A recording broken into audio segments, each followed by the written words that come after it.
The night Jake Morrison pulled that woman and her boy from the rain, he thought he was saving strangers. He was wrong. Because the bruised mother shaking in his garage wasn't just running from a bad husband, she was running from an empire. And when her billionaire father-in-law showed up with lawyers and threats, Jake learned the hardest truth of all. Sometimes the people who need saving the most are the ones who can destroy you. But we're getting ahead of ourselves. Before we dive into this story, hit that subscribe button and turn on notifications because you won't want to miss how this ends. And drop a comment telling me what city you're watching from. I want to see how far this story travels. Trust me, you're going to want to stay until the very end. She was dying right there in the rain, and Jake Morrison almost didn't stop. That's the God's honest truth. He was bone-tired, soaked clean through, and all he wanted was to go home. The Morrison garage sign flickered behind him. Half the letters were dead. Had been for 6 months. Just like half of him had been dead for 3 years. He had his keys out, had them in the lock. Then he heard the cough. Small, wet, desperate. Jake froze. His hand stopped mid-turn. Rain hammered the metal roof above him like God was mad about something. For 5 full seconds he stood there telling himself he didn't hear anything. Telling himself it was just the wind, or a cat, or someone else's problem. The cough came again. A kid. Hell! Jake turned around, squinted through the rain at the dumpster 20 feet away. That's when he saw them. 2 shapes pressed against the brick wall like they were trying to disappear into it. The bigger one wrapped around the smaller one. Hey! His voice came out harder than he meant. You can't sleep there! The bigger shape flinched, pulled the little one tighter. Something in Jake's chest twisted. He knew that kind of scared. Had seen it overseas. The kind of fear that doesn't ask questions, just hides. He put both hands up. Walked slow. I'm not gonna hurt anybody. Just want to make sure you're okay. Stay away from us. Female voice. Young. Educated. The kind of voice that should have been ordering wine at some fancy restaurant, not hiding behind a dumpster in Millbrook, Texas at 10:30 on a Thursday night. But Jake was close enough now to see. The woman was maybe 30. Hard to tell with the bruise covering half her face. Purple and yellow and angry. Her clothes were expensive though. Even drenched and mud-stained he could tell. The kind of blouse Sarah used to point at through store windows. The boy in her arms couldn't have been more than 6 or 7. His lips were blue. Whole body shaking so hard Jake could see it from 3 feet away. Ma'am, that child needs a hospital. No. Her voice cracked. No hospitals, no police, no one. Then he needs to get inside before he catches pneumonia. She looked up at him then. Really looked. Her eyes were gray, storm gray, searching his face for something. Some sign that he wasn't whatever she was running from. Jake didn't move.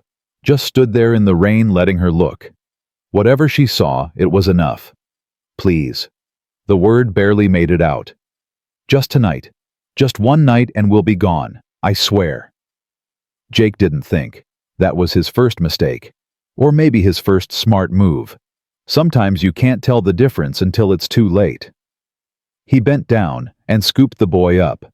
Kid weighed nothing. Fever heat came off him in waves, even through the wet clothes.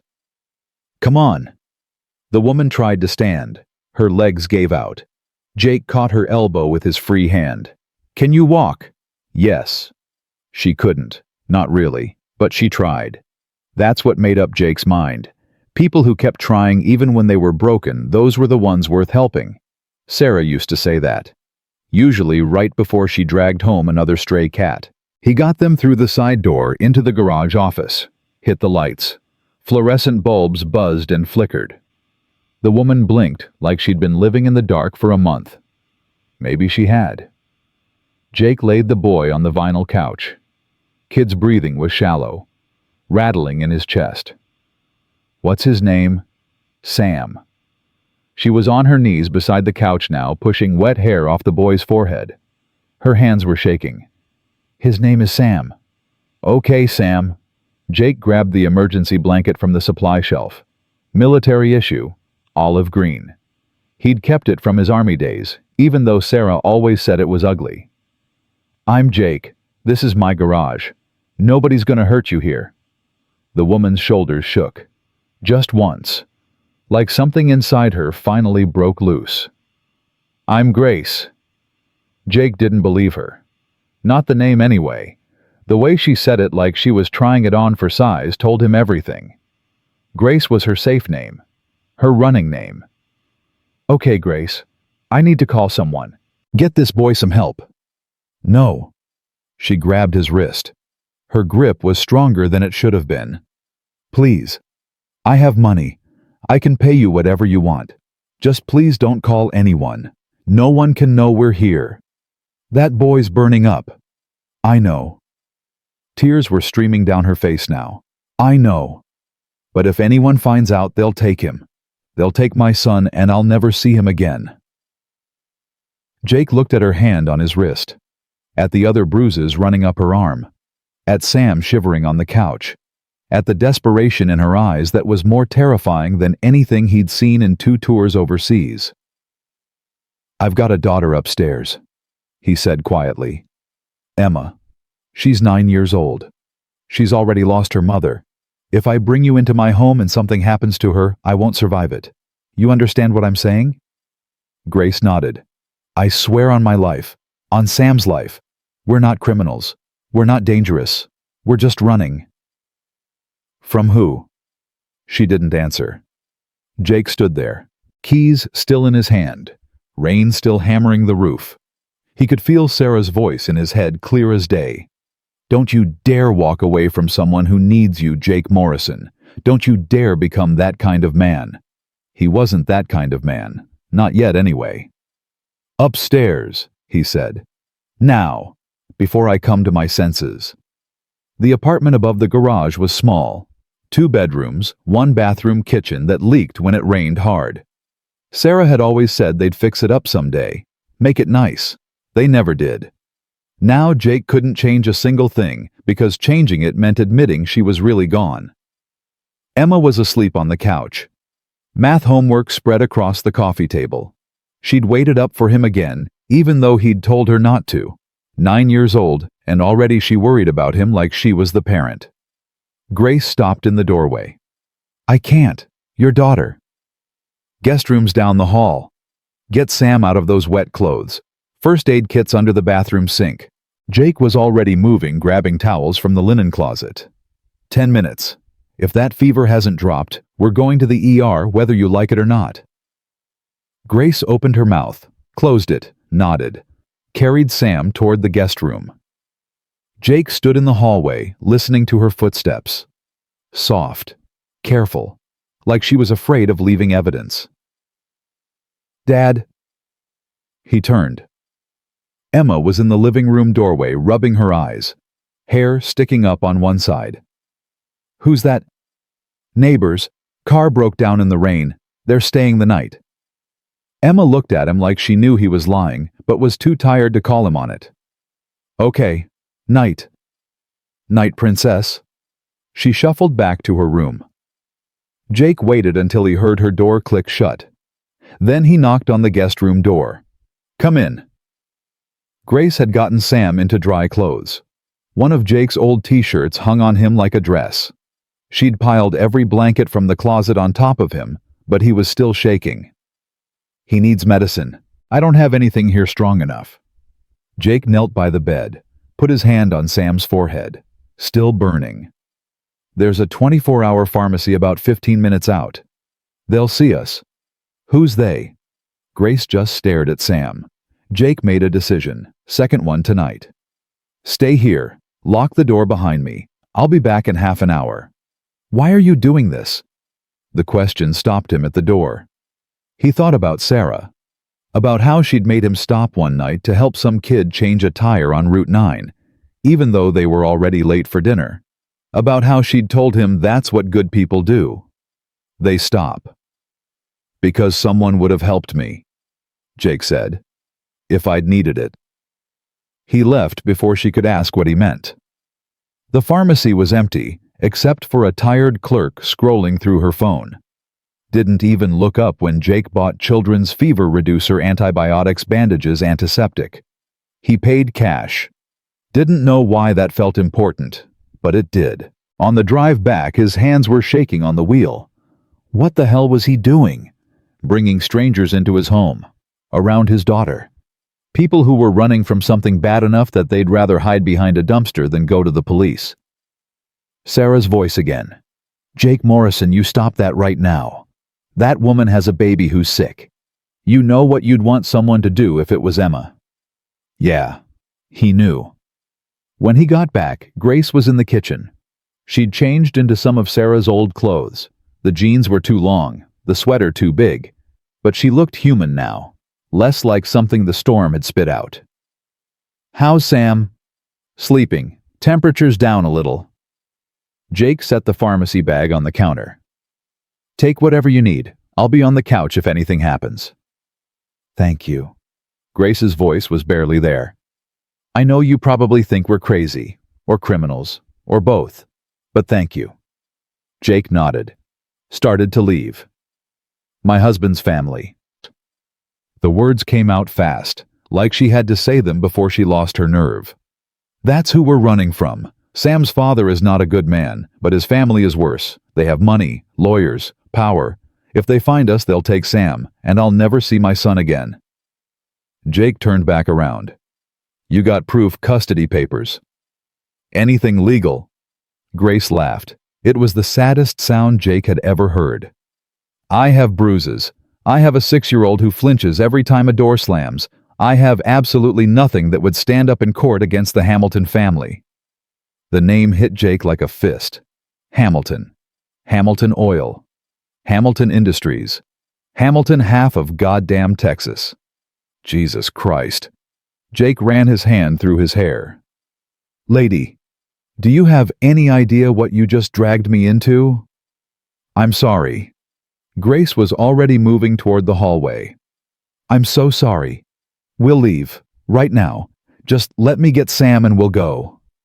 Jake caught her arm, gentle. I didn't say leave. But you just said, I said you dragged me into something, didn't say I was kicking you out. Jake let go, stepped back. Look, I don't know your story. Don't know if you're the victim or the villain or something in between. But that kid in there is sick. Until he's better, you stay. After that, we'll figure it out. Why would you do that? Because I've got a daughter sleeping down the hall, and I want her to grow up believing people still help each other, even when it's hard, even when it's dangerous. His voice went rough. My wife used to say that. She'd have dragged you inside without thinking twice. Used to. Cancer, 3 years ago. I'm sorry. Yeah, me too. Jake grabbed a pillow and blanket from the closet, threw them on the couch. Get some sleep. We'll talk in the morning. But sleep didn't come. Jake lay there staring at the ceiling, listening to the rain finally let up, wondering what the hell he'd gotten himself into, wondering if Sarah was up there somewhere shaking her head at him or proud of him or both. Somewhere in the apartment, Grace was probably doing the same thing. 2 strangers under one roof, both carrying ghosts. When dawn finally broke, Jake found Grace in the kitchen. She'd made coffee. Real coffee, not the instant crap he usually drank. Fixed the loose hinge on the cabinet door he'd been meaning to get to for 6 months. Folded the blankets he'd left in a heap on the couch. You didn't have to do all that. Old habits. Grace handed him a mug. I used to manage a household staff of 12. Turns out those skills translate to small apartments. Household staff. Jake sipped the coffee. It was better than anything he'd made in 3 years. Right. Because you're a Hamilton. I married one. That's not the same thing. How's Sam? Better. Fever broke around 4. He's still sleeping, but he's breathing easier. Jake nodded. Set the mug down. Okay, here's how this is going to work. You and Sam stay until he's strong enough to travel. Could be a few days, maybe a week.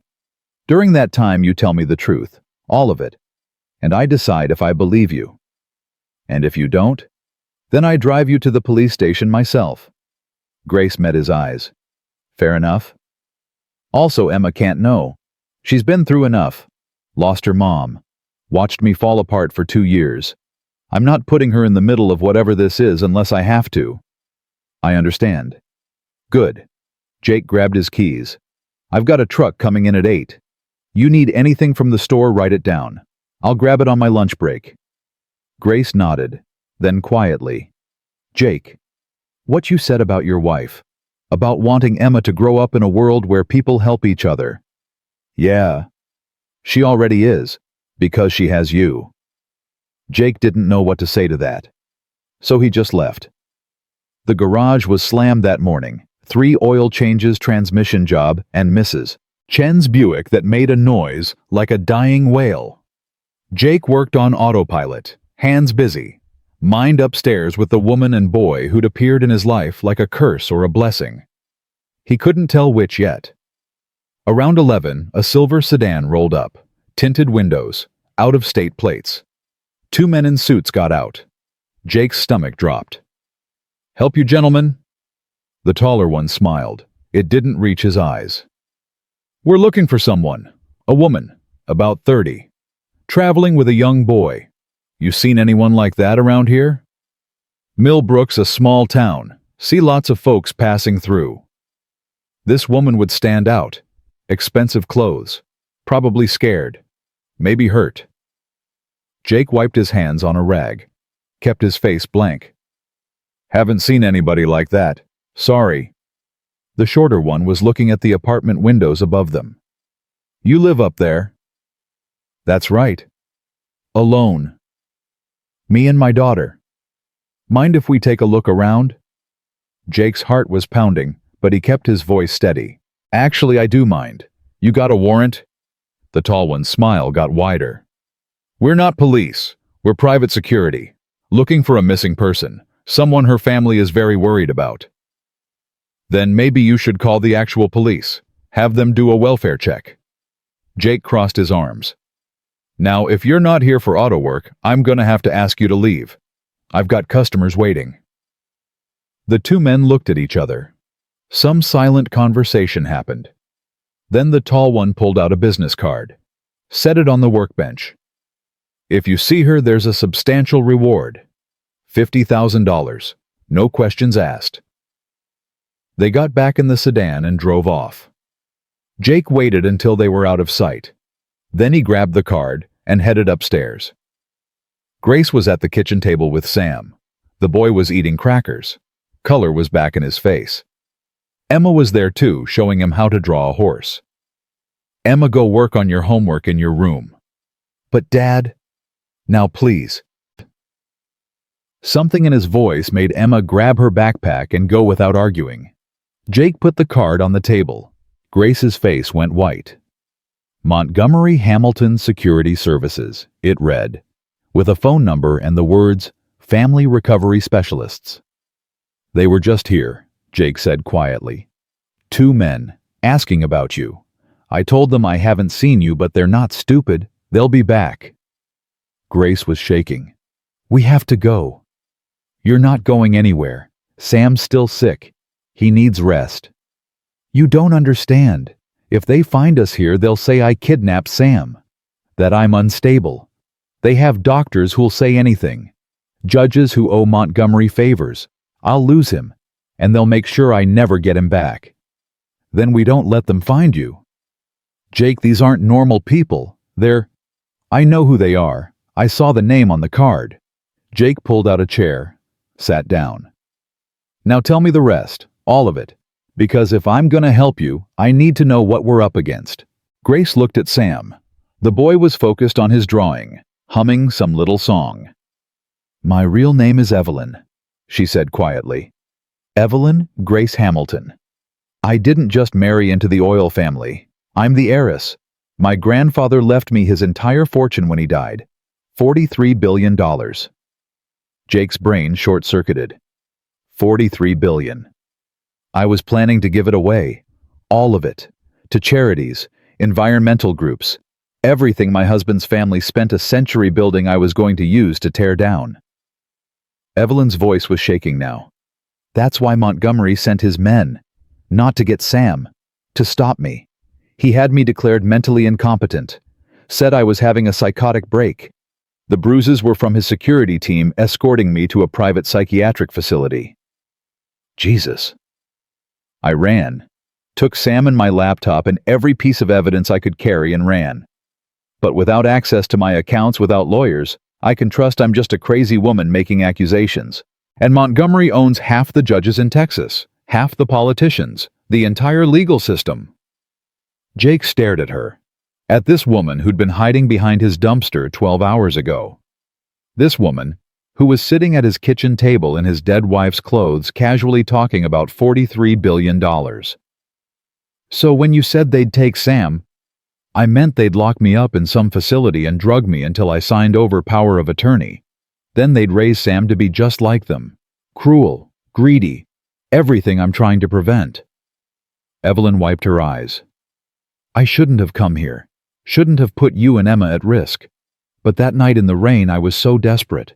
And you looked at me like I was human, like I mattered. I'm sorry. Jake didn't answer right away. He looked at Sam drawing his horse, at the way the kid's tongue stuck out a little when he concentrated, at how much he looked like Emma did when she was working on something. My wife? Jake said finally. Sarah. When she was dying, she made me promise something. She said, Jake, don't you dare let this world make you hard. Don't you dare stop being the man I fell in love with. I've been trying to keep that promise for 3 years, mostly failing. Jake. But today when those men showed up, when they were standing in my garage threatening you and Sam without even saying the words. Jake met her eyes. I kept that promise. And I'm going to keep it tomorrow too. And the day after that. You can't fight Montgomery Hamilton. Watch me. He'll destroy you. Your business. Your life. Maybe. But at least I'll be able to look Emma in the eye. At least I'll be able to tell her I did the right thing. Jake stood up. You're staying, both of you, until we figure out what to do next. Evelyn stared at him like he'd lost his mind. Maybe he had. Why? She whispered. Why would you risk everything for us? Jake thought about it. About Sarah. About the promises he'd made. About the man he used to be before grief tried to grind him down to nothing. Because 3 years ago I couldn't save the person I loved most in the world, he said quietly. Maybe this time I can actually help. Evelyn stood up, crossed the kitchen, and kissed him. Not passionate, not desperate, just grateful, just human. Her lips tasted like tears and coffee and something that might have been hope. When she pulled back, Jake's heart was hammering. Sorry, she whispered. I shouldn't have done that. Don't apologize. They stood there, neither moving. Behind them, Sam said, Miss Emma, look, I finished the horse. The moment broke. Evelyn stepped back, wiped her eyes. 1 week, she said. Give us 1 week to figure out a plan, then we'll go. I promise. 2 weeks. Jake. However long it takes. His voice was steady. Sure. You're not running anymore, Evelyn. Not from me. Her fingers found his. Held on. Okay. The days blurred together after that. Sam got stronger, started laughing again. Emma and him became inseparable, building blanket forts, drawing pictures, making up elaborate games involving pirates and treasure, and saving the world. Grace Evelyn. Whoever she was, started working in the garage office, answering phones, scheduling appointments.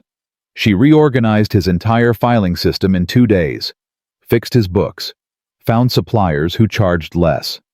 Somehow charmed old Mr. Peterson into finally agreeing to fix his carburetor after 5 years of saying no. Jake watched her work and tried not to think about how easily she'd slipped into their lives. How natural it felt to come upstairs and find her cooking dinner.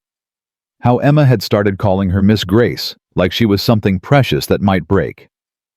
On the fifth night, Jake found Evelyn standing in Emma's doorway. She was watching the kids sleep. Emma had insisted Sam take the air mattress next to her bed. Said he had nightmares and needed a friend close. "She's amazing," Evelyn whispered. "Your daughter, Sarah, must have been incredible." She was. Jake's throat was tight. "She'd have liked you, I think." "Jake, I need to tell you something else." "Okay?" "The psychiatric facility Montgomery wanted to send me to. It's real. And it's legal. He has paperwork, court orders. Everything looks legitimate on paper. If he finds me, I won't be able to fight it. Not without lawyers. Not without money." "Then we get you lawyers." "With what? I can't access any of my accounts. Can't use credit cards. Can't do anything without them tracking me. I have $3,000 cash. That's it."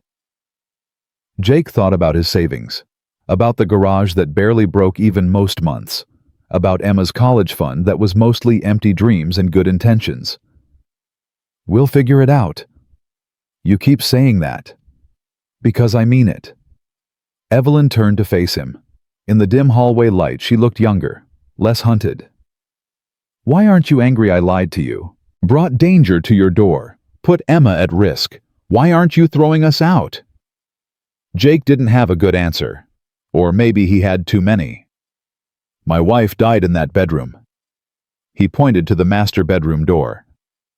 "She died in our bed holding my hand telling me she was sorry for leaving. Like it was her choice. Like cancer gave her a vote." His voice cracked. "I couldn't save her. Couldn't do anything but watch her slip away. You know what that does to a man. Watching the person you love most suffer and not being able to stop it." "Jake. So yeah, maybe I'm helping you because I need to prove I'm not useless. Maybe I'm doing it because Sarah would want me to. Maybe I'm doing it because Emma needs to see her dad be the hero for once instead of the guy who falls apart." He met her eyes. "Or maybe I'm doing it because when I look at you, I see someone fighting. Someone who won't quit. And I'd forgotten what that looked like." Evelyn was crying. "I'm not worth this. I'm not worth you losing everything." "That's not your call to make. Jake, it's mine, and I'm making it." He reached out, tucked a strand of hair behind her ear. "You're staying. We're figuring this out. Together." She kissed him again. Longer this time.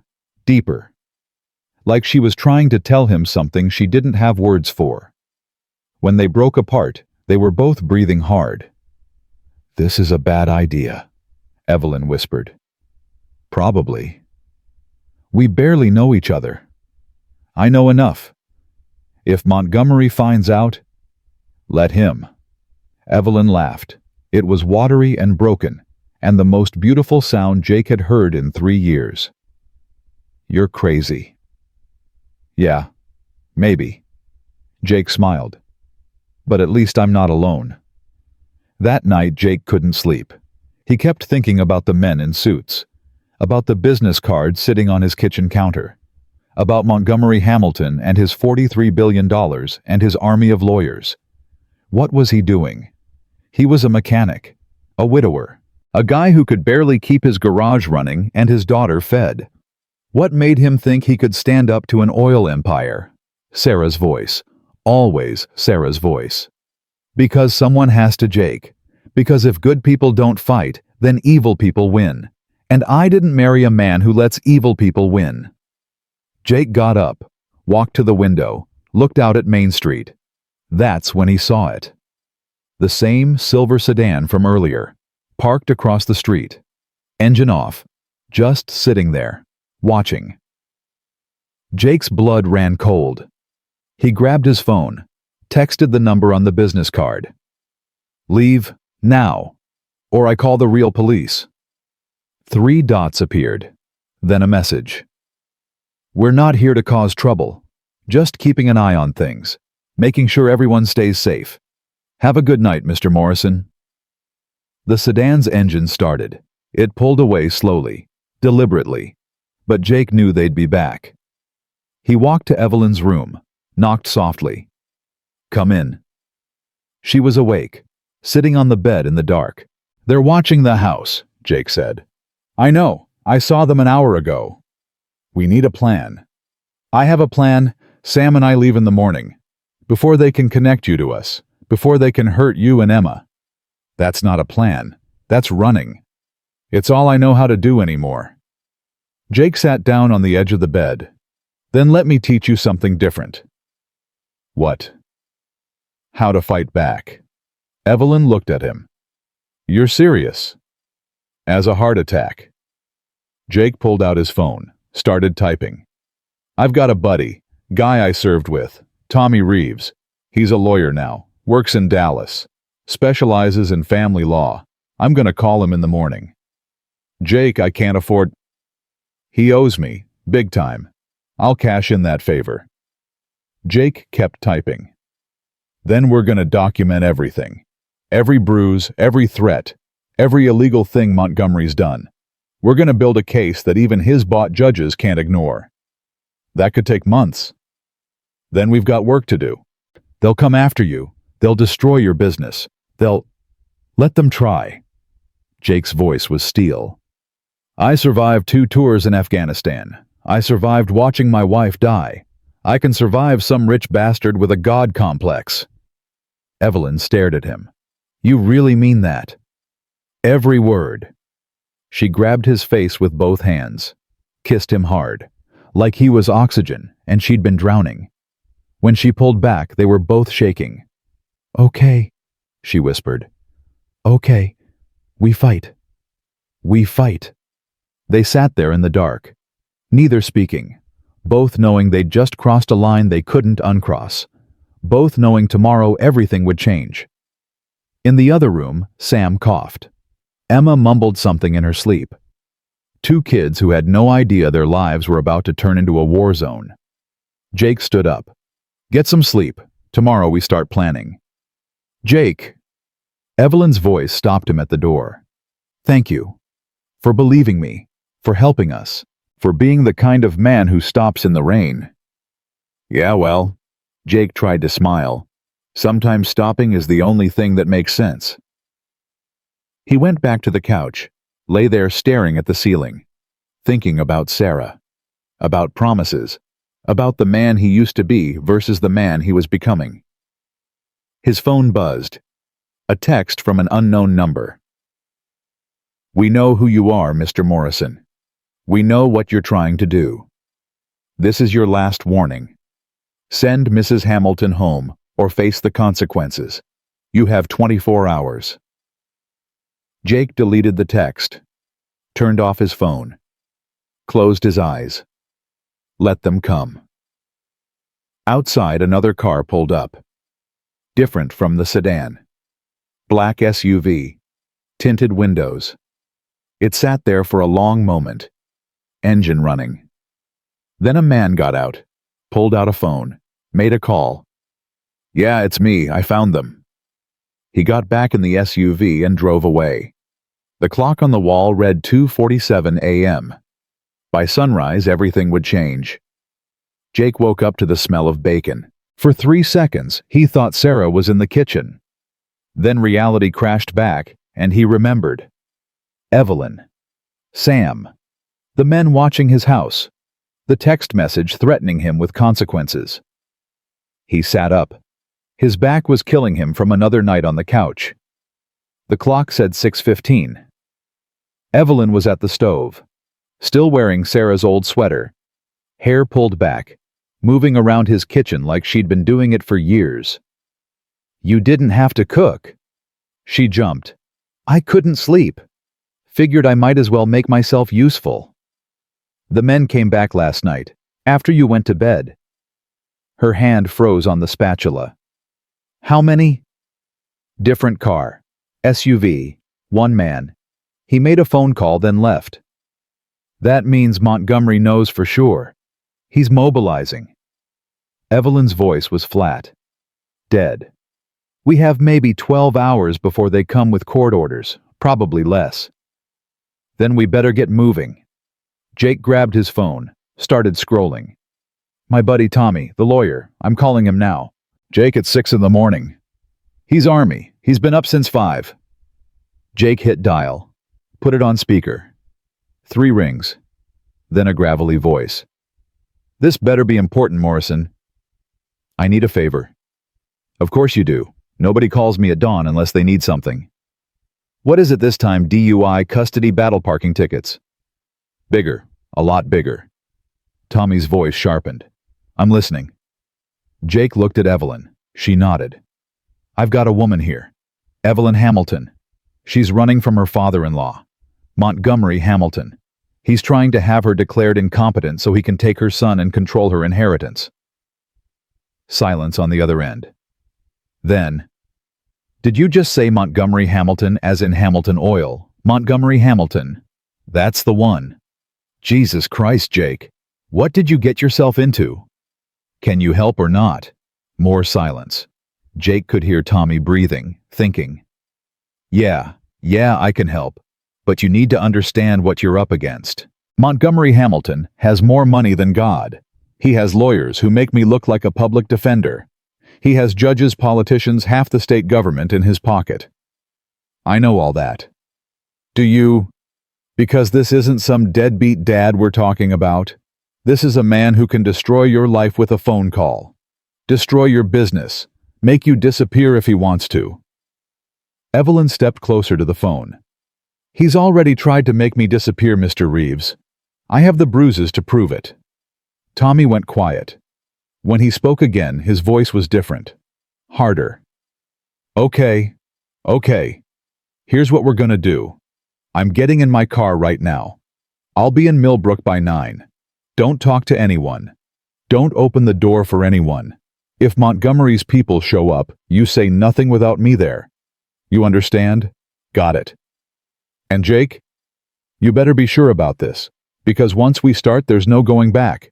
Montgomery will come at you with everything he has. Jake looked at Evelyn, at the fear in her eyes, at the hope trying to fight through it. I'm sure. All right then.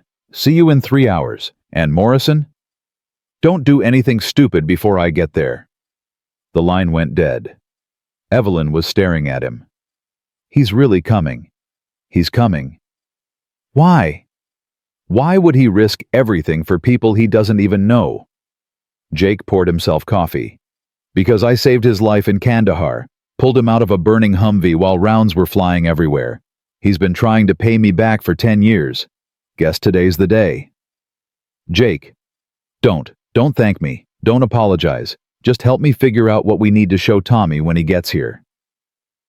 They spent the next 2 hours going through everything. Evelyn pulled up files on her laptop, bank records, emails, photos of bruises, medical reports from the night Montgomery's men grabbed her, audio recordings of phone calls where her husband threatened to have her committed. Jake listened and felt his anger building with every word, every piece of evidence. This wasn't just some family dispute. This was systematic abuse, gaslighting, attempted kidnapping dressed up in legal paperwork. How long has this been going on?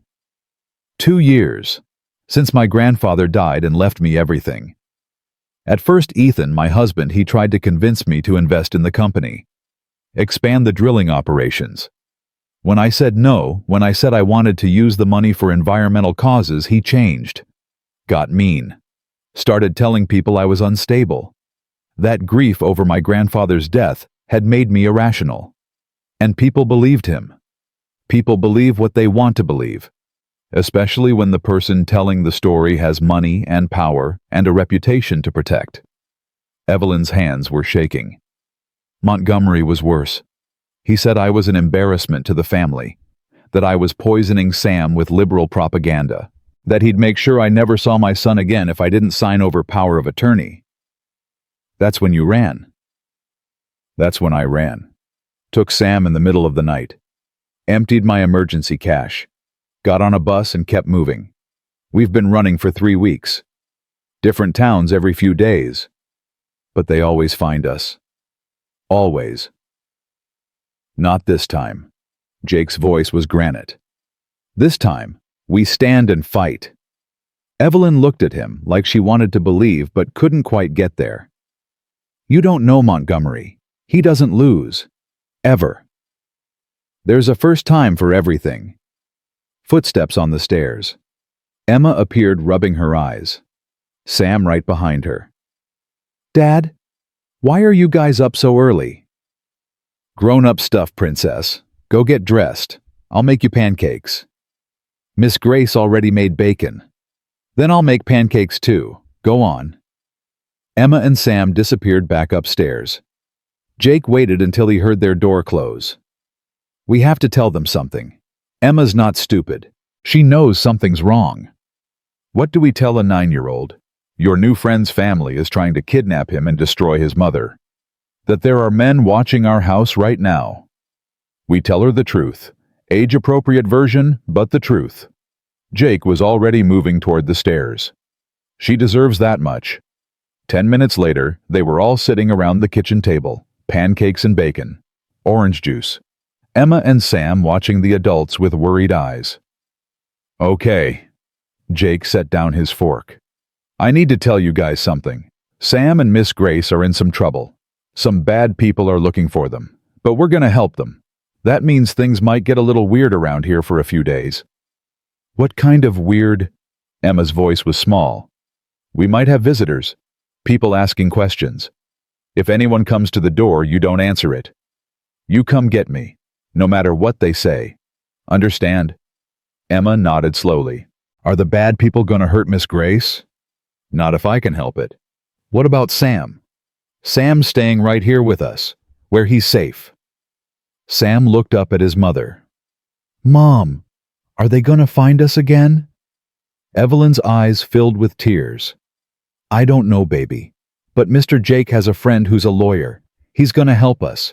We're not running this time." "Promise." "I promise." Sam seemed satisfied with that.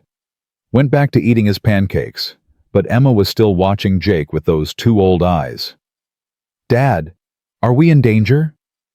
Jake wanted to lie, wanted to tell her everything would be fine, but he'd promised Sarah he'd never lie to their daughter. "Maybe. A little.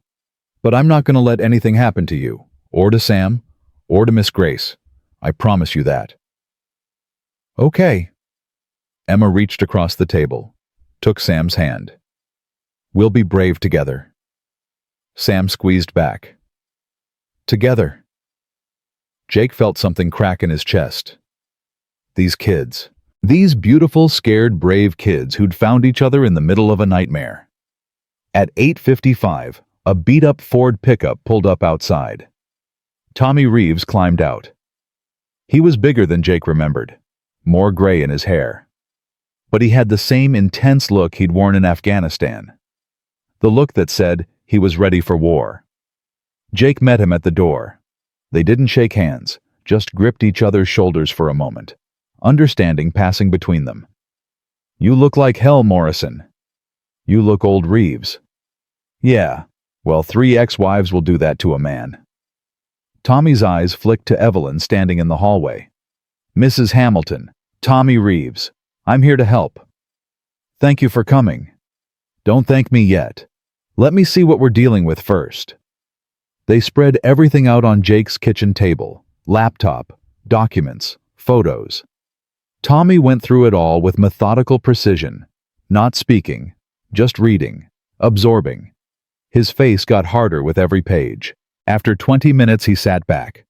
"This is bad, really bad, but it's also good." "How is any of this good?" Evelyn asked. "Because Montgomery made mistakes, big ones. Having his security team physically grab you without a court order. That's assault, battery, false imprisonment. Doesn't matter how much money he has. Those are crimes." Tommy was making notes now, scribbling fast. "And these medical reports. They contradict the psychiatric evaluation his doctor filed with the court. He's saying you're delusional, but the ER doctor who treated you documented defensive wounds consistent with being forcibly restrained. Can we use that? Damn right we can. But here's the problem. Montgomery filed for emergency custody in Harris County. That's his home turf. Judge Morrison, the one who signed off on the psych evaluation. He's been on Hamilton Oil's payroll for 20 years as a consultant. We're not getting a fair shake there." "So what do we do?" Tommy grinned. It wasn't a nice grin. We go on offense. We file in federal court. Civil rights violation, unlawful detention, attempted kidnapping. We make this about Montgomery's abuse of power, not your fitness as a mother.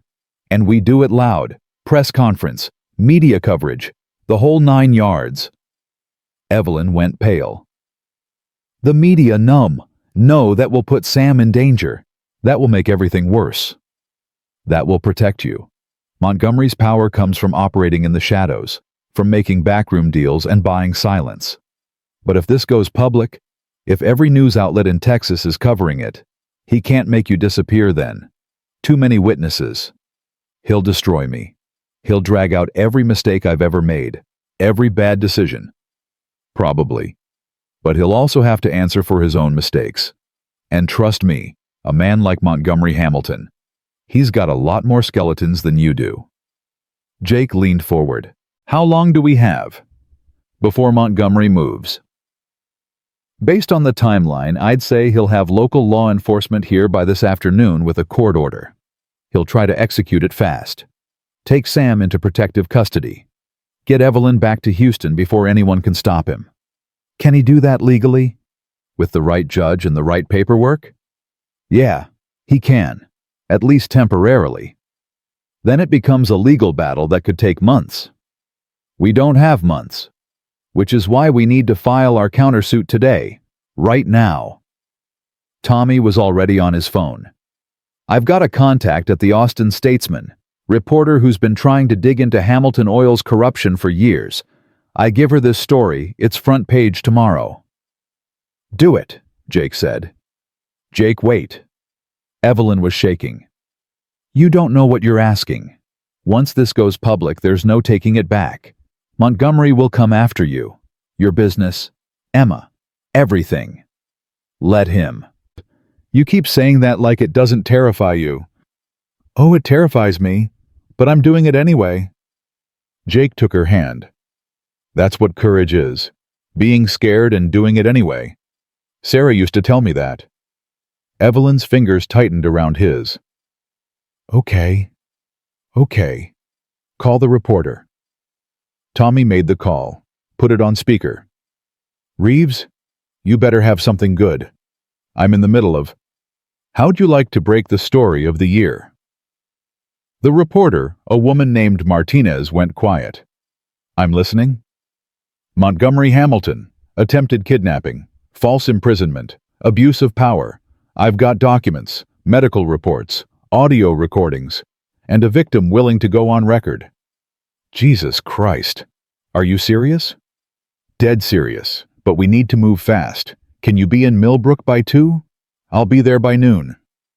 Tommy hung up, looked at Evelyn. You ready for this? No, but I'm doing it anyway. At 11:30, a squad car pulled up outside. 2 deputies got out. Jake's heart stopped. Tommy. I see them. Stay calm. Let me handle this. The deputies came to the door, knocked. Jake opened it with Tommy right behind him. Jake Morrison. That's me. We need to speak with Evelyn Hamilton. We have a court order. Tommy stepped forward. I'm Mrs. Hamilton's attorney. Let me see that order. The deputy handed over papers. Tommy read them quickly. His jaw tightened. This is from Harris County. You have no jurisdiction here. We're executing on behalf of Harris County at the request of. I know who requested it, and this order is illegal. Mrs. Hamilton is not a resident of Harris County. She's not subject to their jurisdiction, and this psych evaluation was obtained under false pretenses. Sir, we're just doing our job. We need to take Mrs. Hamilton and her son into protective custody pending a hearing. Over my dead body. The deputy's hand moved toward his gun. Jake stepped forward, putting himself between Tommy and the deputy. Nobody's doing anything stupid here. We're all just trying to do right by a kid. Your fathers, right? Both of you. The deputies glanced at each other. The older one nodded. So you understand. A mother protecting her son from people who hurt her. That's what this is. Not some custody dispute, not some crazy woman. A mother trying to keep her child safe. Sir, we have our orders. Your orders are based on lies, on fraudulent paperwork, on a bought judge doing favors for a rich man. Jake's voice was steady, calm. You execute that order, you're complicit in kidnapping. And when this goes to federal court, and it will, your names will be all over it. The deputies looked at each other again. Some silent conversation happening. We'll need to call our supervisor. You do that. We'll wait right here. The deputies walked back to their car, started making calls. Tommy grabbed Jake's arm. That was either the smartest or stupidest thing you've ever done. Bought us time either way. Maybe, but if they come back with backup, then we deal with it. Evelyn appeared in the doorway. Sam was behind her holding her hand. What's happening? We're stalling. Keep Sam inside. Don't let him see this. But Sam had already seen. Was staring at the police car with wide, terrified eyes. Mom, are they taking us away? No, baby, no. We're staying right here. The deputies got out of their car again, walked back up. Our supervisor says to stand down, says there are federal lawyers involved now, says this is above our pay grade. The older deputy looked at Jake. But I'm telling you right now, this isn't over. Hamilton has resources we can't even imagine. You're picking a fight you can't win. Maybe, but I'm picking it anyway. The deputies left. Jake watched them drive away. His hands were shaking. Evelyn wrapped her arms around him from behind. You were amazing. I was terrified. Me too. But you did it anyway. They stood there for a moment. Then Tommy cleared his throat. Hate to break up the moment, but Martinez will be here in 30 minutes. We need to prep. Evelyn, I need you to walk me through everything one more time. Every detail, every date, every conversation. Martinez is going to ask hard questions, and we need good answers. For the next hour, they went through the story. Tommy asked questions. Evelyn answered. Jake listened and felt his anger building. At Montgomery, at Ethan, at every person who'd enabled this abuse. Martinez showed up at noon sharp. She was younger than Jake expected. Maybe 35. Sharp eyes. Recorder in hand. Mrs. Hamilton, thank you for agreeing to talk. Thank you for listening. They sat down. Martinez started recording. Tell me everything. Evelyn did. The whole story. From her grandfather's death to Montgomery's threats to the night she ran with Sam. She didn't cry. Didn't break, just told it straight. When she finished, Martinez was shaking her head. This is going to blow up. You know that, right? Every news outlet in the country will be calling. Montgomery will have his PR team working overtime to discredit you. I know. And you're sure you want to do this? Evelyn looked at Jake, at Tommy, at Sam playing with Emma in the next room. I'm sure. Okay then. Story runs tomorrow morning. Front page. By noon, everyone in Texas will know Montgomery Hamilton tried to have his daughter-in-law committed to steal her fortune. Martinez left. Tommy started working on the federal filing. Jake made lunch that nobody ate. At 2:33, black SUVs pulled up outside. Jake's stomach dropped. Tommy, I see them. Nobody goes outside. Nobody opens the door. Men in suits got out. 8 of them. They didn't come to the door. Just stood there, watching. Jake's phone rang. Unknown number. Morrison? Mr. Morrison, my name is Charles Whitmore. I'm chief counsel for Hamilton Oil. I'd like to speak with you about this unfortunate situation. I've got nothing to say to you. I think you do. Because right now you're harboring a fugitive. You're interfering with a legal custody order. You're opening yourself up to criminal charges. Your custody order is fraudulent. That's for a judge to decide. But in the meantime, you're breaking the law. So here's my offer. Send Mrs. Hamilton out. Right now. No charges will be filed against you. You go back to your life. Your daughter stays safe.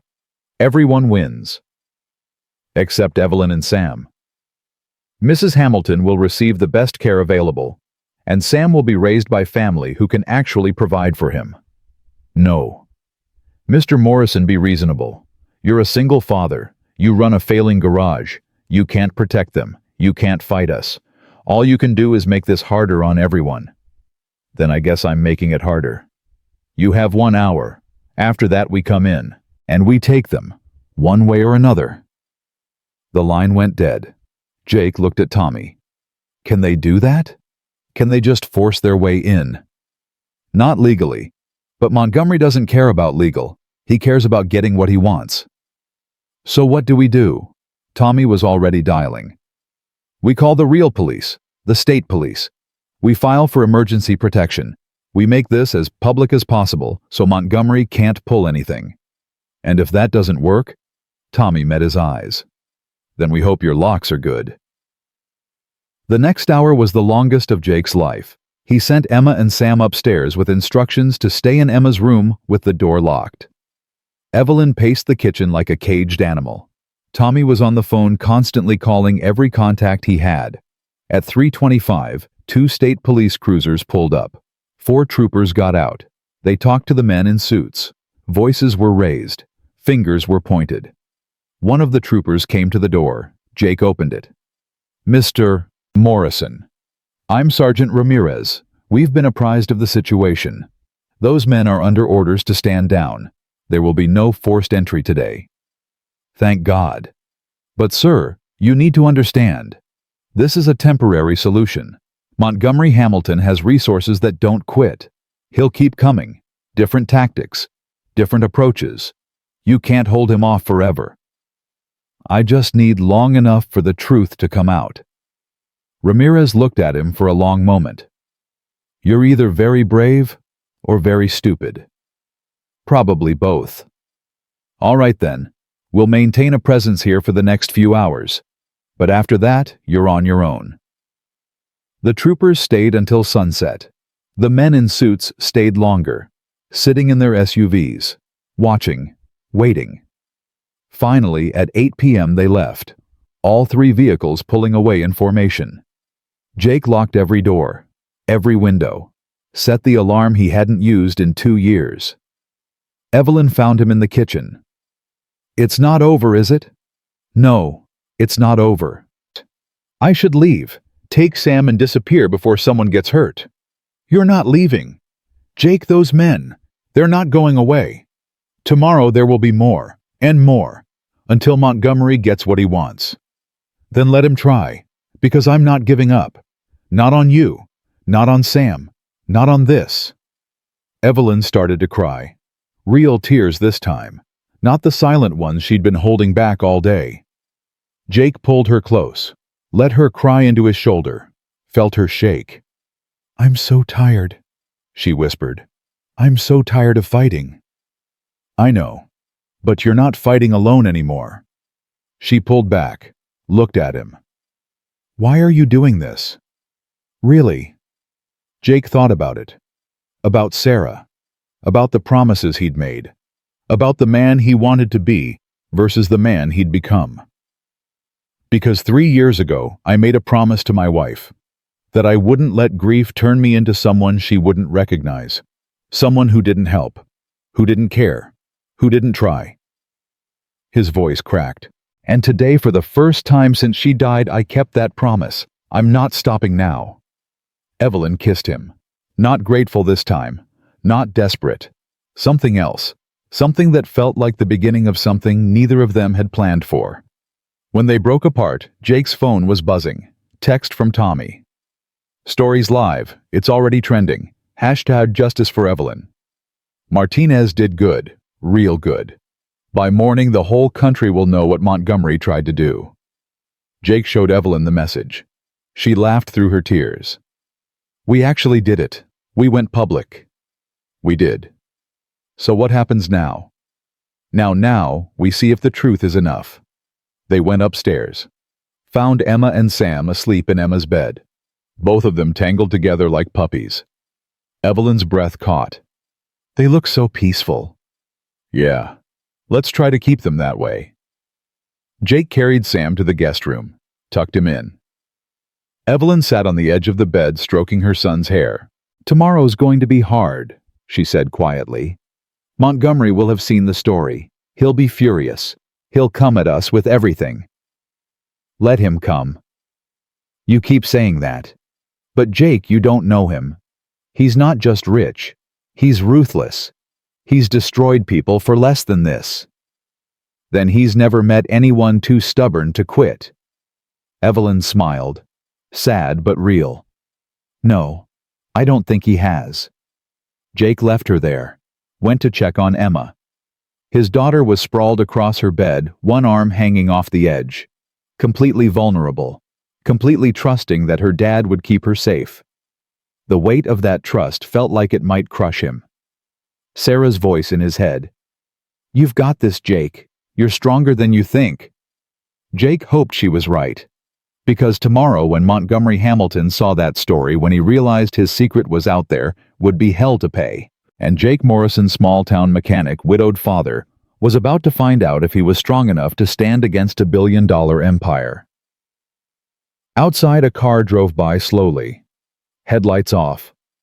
Jake watched it pass, watched it circle the block, come back. Different car than before, different approach, but same message. They were still watching, still waiting, still hunting. Jake closed the curtains, triple-checked the locks, set a chair under the front door handle. Then he lay down on the couch with his phone in his hand and waited for morning. Morning came with the sound of car doors slamming. Jake was off the couch before his eyes were fully open. He looked out the window and felt his stomach drop. The street was packed. News vans, reporters, cameras. At least 20 people with microphones and notepads crowding his driveway. His phone was already ringing. Had been ringing. 17 missed calls. 32 text messages. Tommy's name flashed on the screen. Jake answered. "Jake, tell me you're seeing this." "I'm seeing it." Jake's voice was rough from no sleep. "What do I do?" "Nothing. Don't go outside. Don't talk to anyone." Martinez's story hit like a bomb. Every outlet in the country picked it up. CNN, Fox, MSNBC, your national news now. That's good, right? That's what we wanted. Yeah, but it also means Montgomery knows he's losing control of the narrative. He's going to escalate. Fast. As if on cue, 3 black SUVs pushed through the crowd of reporters. They parked right in front of Jake's garage. Doors opened.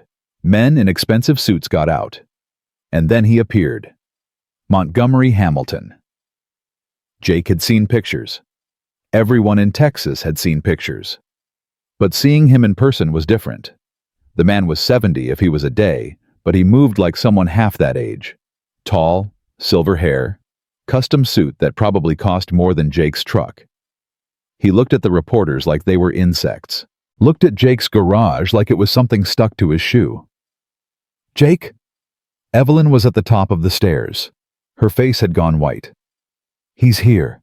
Montgomery's here." "I know. Get Sam. Get Emma. Keep them upstairs no matter what you hear." "Jake, go. Now." Evelyn disappeared. Jake heard her running, heard Emma's door open, heard voices. Someone knocked on the door. Not gentle, hard, demanding. Jake opened it. Montgomery Hamilton stood there with 4 men behind him. Lawyers, probably. Or security. Hard to tell the difference. "Mr. Morrison, I'm Montgomery Hamilton. I believe you have something that belongs to me." "I don't have anything of yours. My grandson, my daughter-in-law. They're in this building. I'm taking them home." "This is their home. For now, anyway." Montgomery's smile was cold. "Son, I don't think you understand the situation. That woman upstairs has been declared mentally incompetent by 3 separate doctors. She kidnapped my grandson. She's broken multiple court orders, and you're harboring her. That makes you complicit. Your court orders are based on lies. Your doctors are on your payroll. And the only kidnapping happening here is what you're trying to do right now." Bold words from a man who's about to lose everything. Montgomery pulled out a folded paper, handed it to Jake. "That's a lawsuit, filed this morning. Against you personally, for interference with custody, harboring a fugitive, and emotional distress. I'm suing you for $10 million. Jake looked at the paper. The numbers swam. 10 million. He didn't have 10,000. You can't afford to fight me, Montgomery continued. You can barely afford to keep this garage running. So here's what's going to happen. You're going to step aside. My men are going to collect Evelyn and Sam, and you're going to walk away from this mess before it destroys you and your daughter. No. Montgomery's expression didn't change, but something dark flickered in his eyes. Excuse me. I said no, you're not taking them. Not today, not ever. Mr. Morrison, I've done my homework on you. Jacob Morrison, age 38, honorably discharged from the Army, widower, single father. Your wife died 3 years ago. Cancer.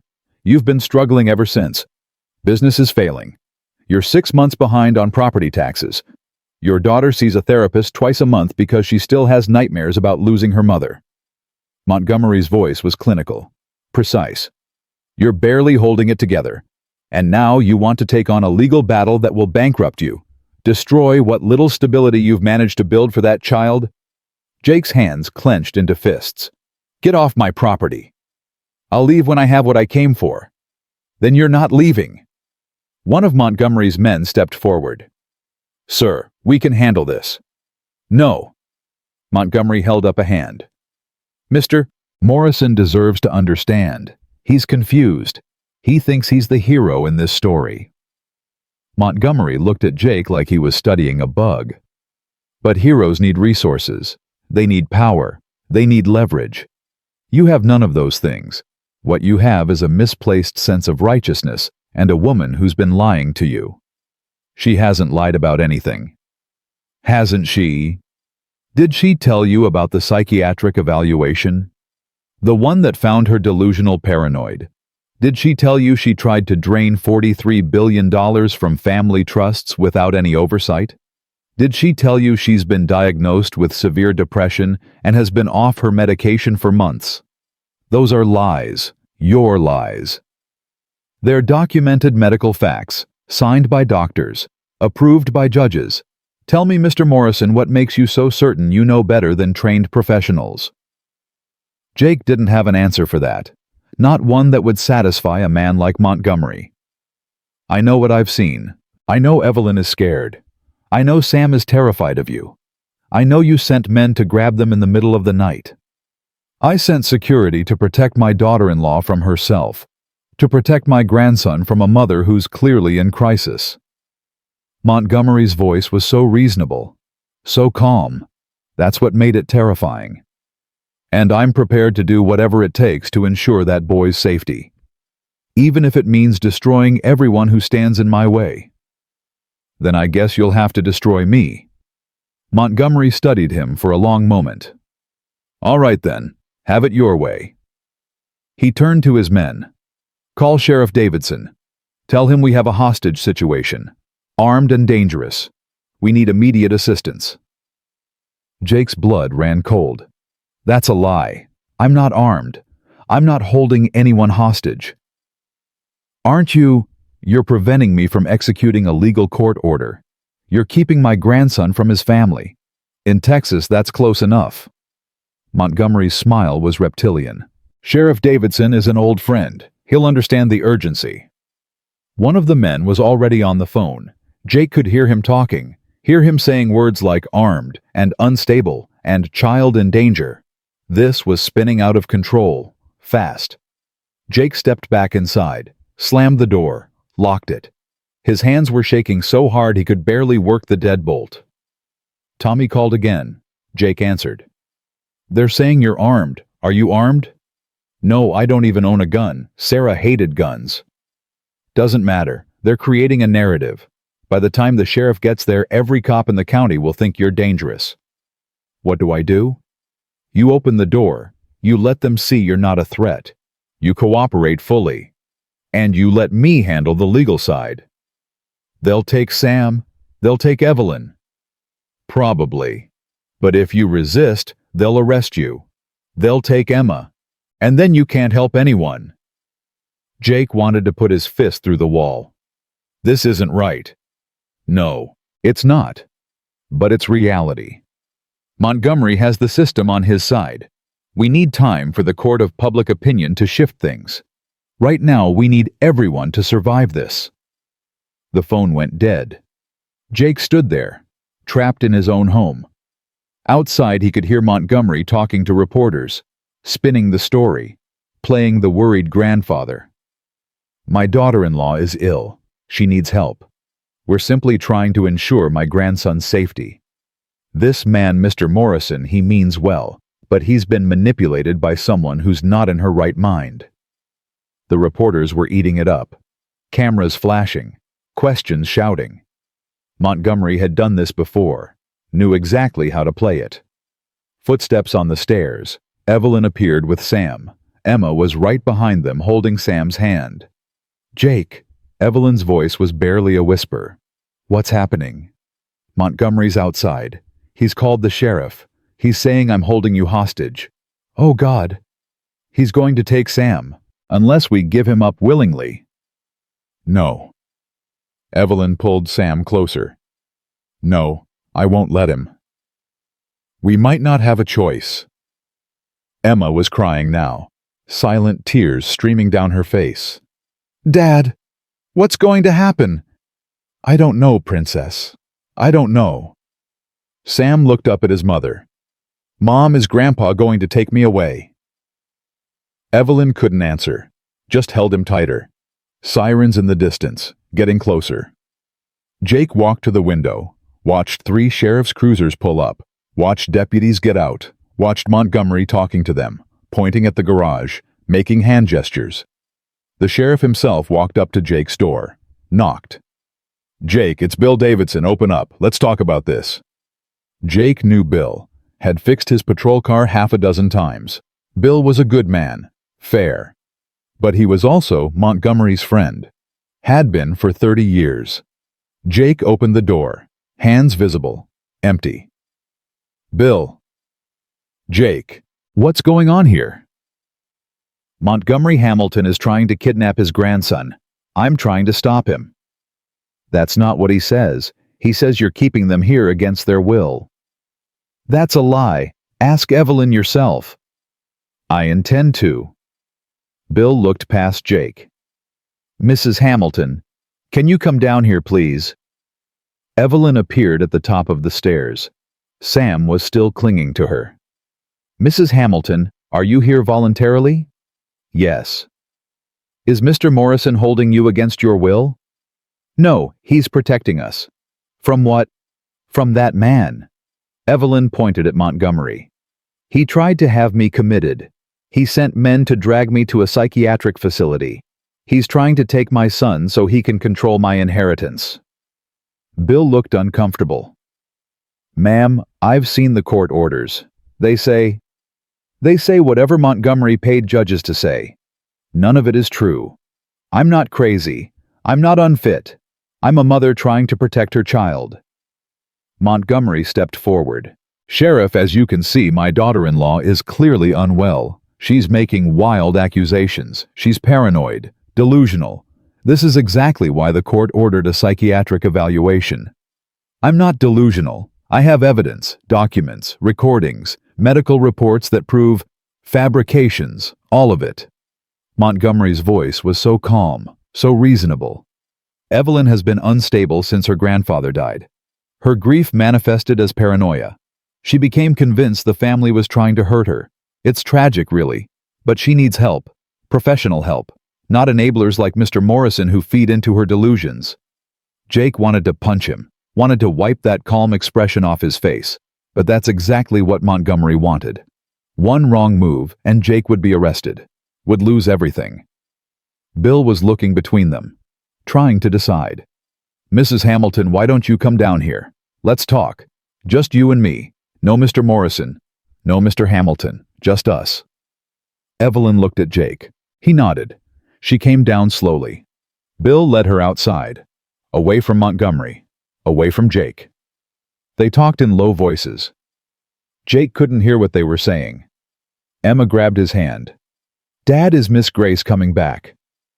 "I don't know, baby." "She has to come back. Sam needs her. We need her." "I know."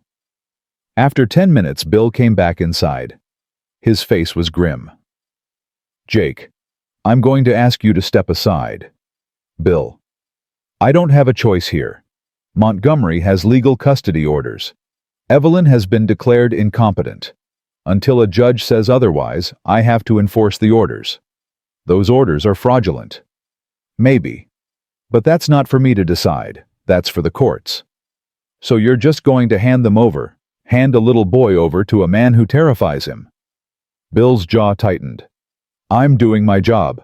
I suggest you don't make this harder than it has to be." Jake looked at Evelyn. She was crying now, really crying. Sam was wrapped around her legs, sobbing. "Please," she said. "Please don't do this. Please." But Montgomery was already moving. His men surrounded Evelyn and Sam. One of them reached for the boy. Sam screamed, "No, no, I want to stay with Mom. I want to stay with Emma." Emma broke free from Jake and ran to Sam, threw her arms around him. "You can't take him. He's my friend. Emma, get back here." Jake tried to pull her away, but she held on tighter. "No, it's not fair. They're mean and we're nice, and Mom would say we should help." Jake froze. Emma almost never mentioned Sarah, almost never brought her up. But now she was standing there, tears streaming down her face, shouting about what her mother would have wanted. And she was right. Sarah would have fought, would have stood between those men and that little boy and refused to move. But Jake wasn't Sarah. He was just a man. One man against an empire. Bill gently separated Emma from Sam. "Come on, sweetheart, let go." "No, please, please don't let them take him." One of Montgomery's men picked Sam up. The boy was screaming, crying, reaching for Evelyn. "Mom, Mom, don't let them take me. Please." Evelyn tried to grab him, but two men held her back. "Sam, baby, I'm so sorry. I'm so sorry." Montgomery watched it all with that same calm expression, like he was watching a business transaction, like the screaming child was just paperwork being processed. "This is for the best," he said. "Sam needs stability. He needs family. He'll understand someday." They carried Sam to the SUV, put him inside. The boy pressed his face against the window, still crying, still reaching. Evelyn collapsed, actually collapsed. Jake caught her before she hit the ground. "Sam, my baby. They took my baby." I know, I'm so sorry." Bill approached them. "Mrs. Hamilton, you need to come too. The court order includes you. You're to be transported to St. Catherine's Psychiatric Facility for a 72-hour evaluation." "No." Evelyn's voice was hollow, empty. "No, I can't. I can't leave him alone with Montgomery. He'll poison him against me. He'll tell him I'm crazy. Ma'am, I don't have a choice. Neither do you." Two female deputies moved forward. They were gentle, kind even, but firm. They helped Evelyn to her feet. She turned to Jake. Her eyes were destroyed. "I'm sorry. I'm so sorry I dragged you into this. I'm sorry I ruined your life." "You didn't ruin anything." "I did. Look around. Look at what's happening. Your daughter is traumatized. Your business is going to be destroyed. Montgomery will make sure of it. All because you tried to help us." "I'd do it again." "I know. That's what makes this so much worse." Evelyn reached up, touched his face. "You're a good man, Jake Morrison. Your wife was right about you. Don't let Montgomery take that away." She pulled something from her pocket, the flashlight, the old military flashlight Jake had given her that first night, the one that used to be Sarah's.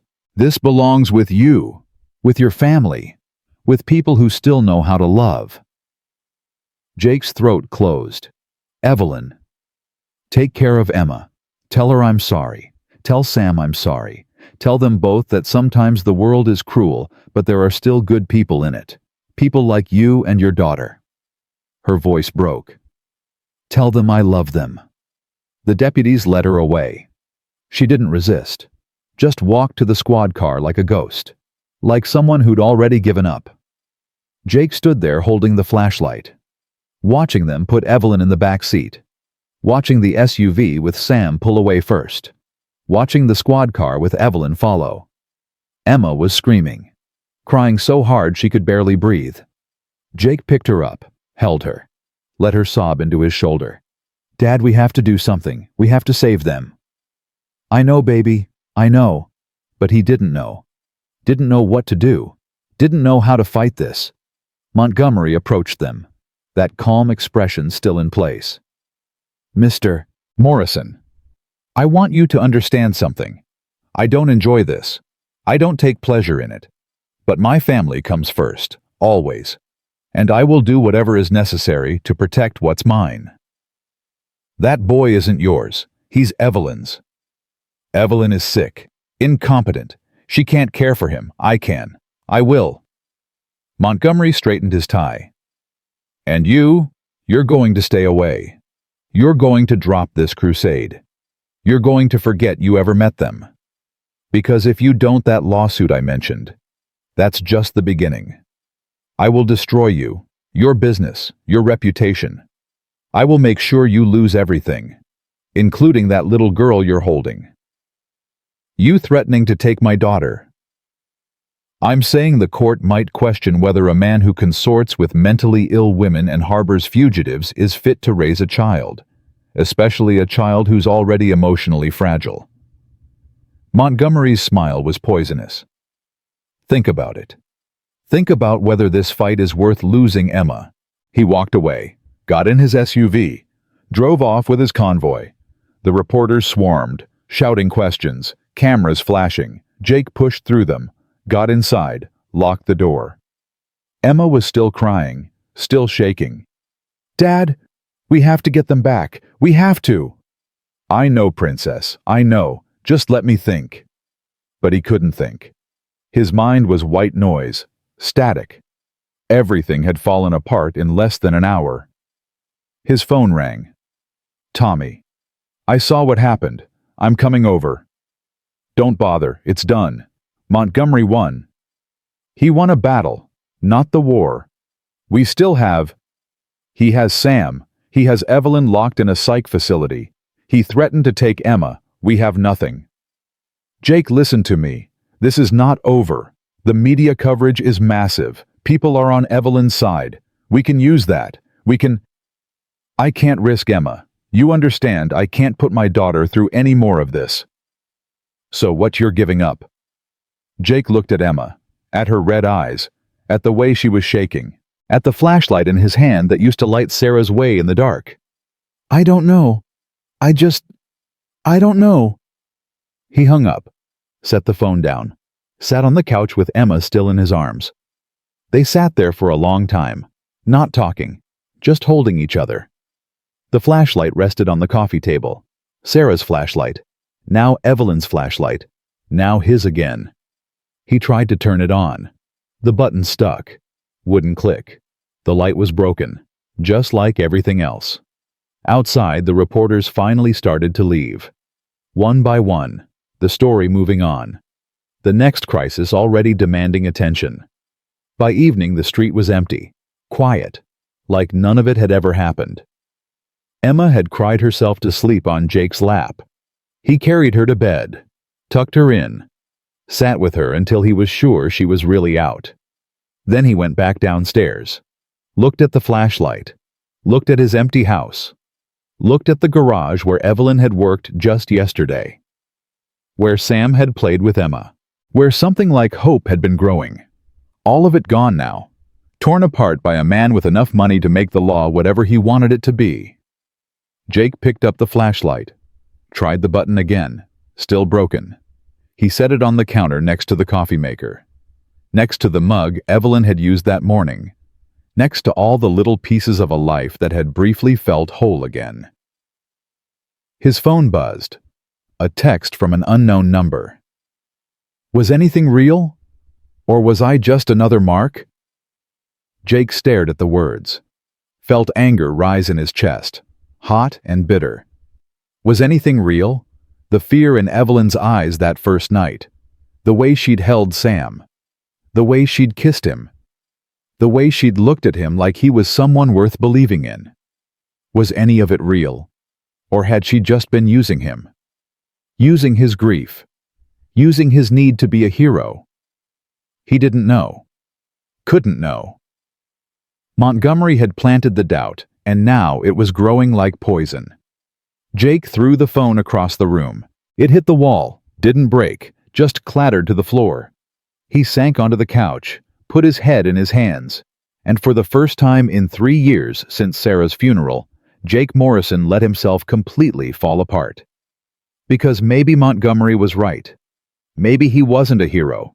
Maybe he was just a fool who'd risked everything for someone who'd been lying all along.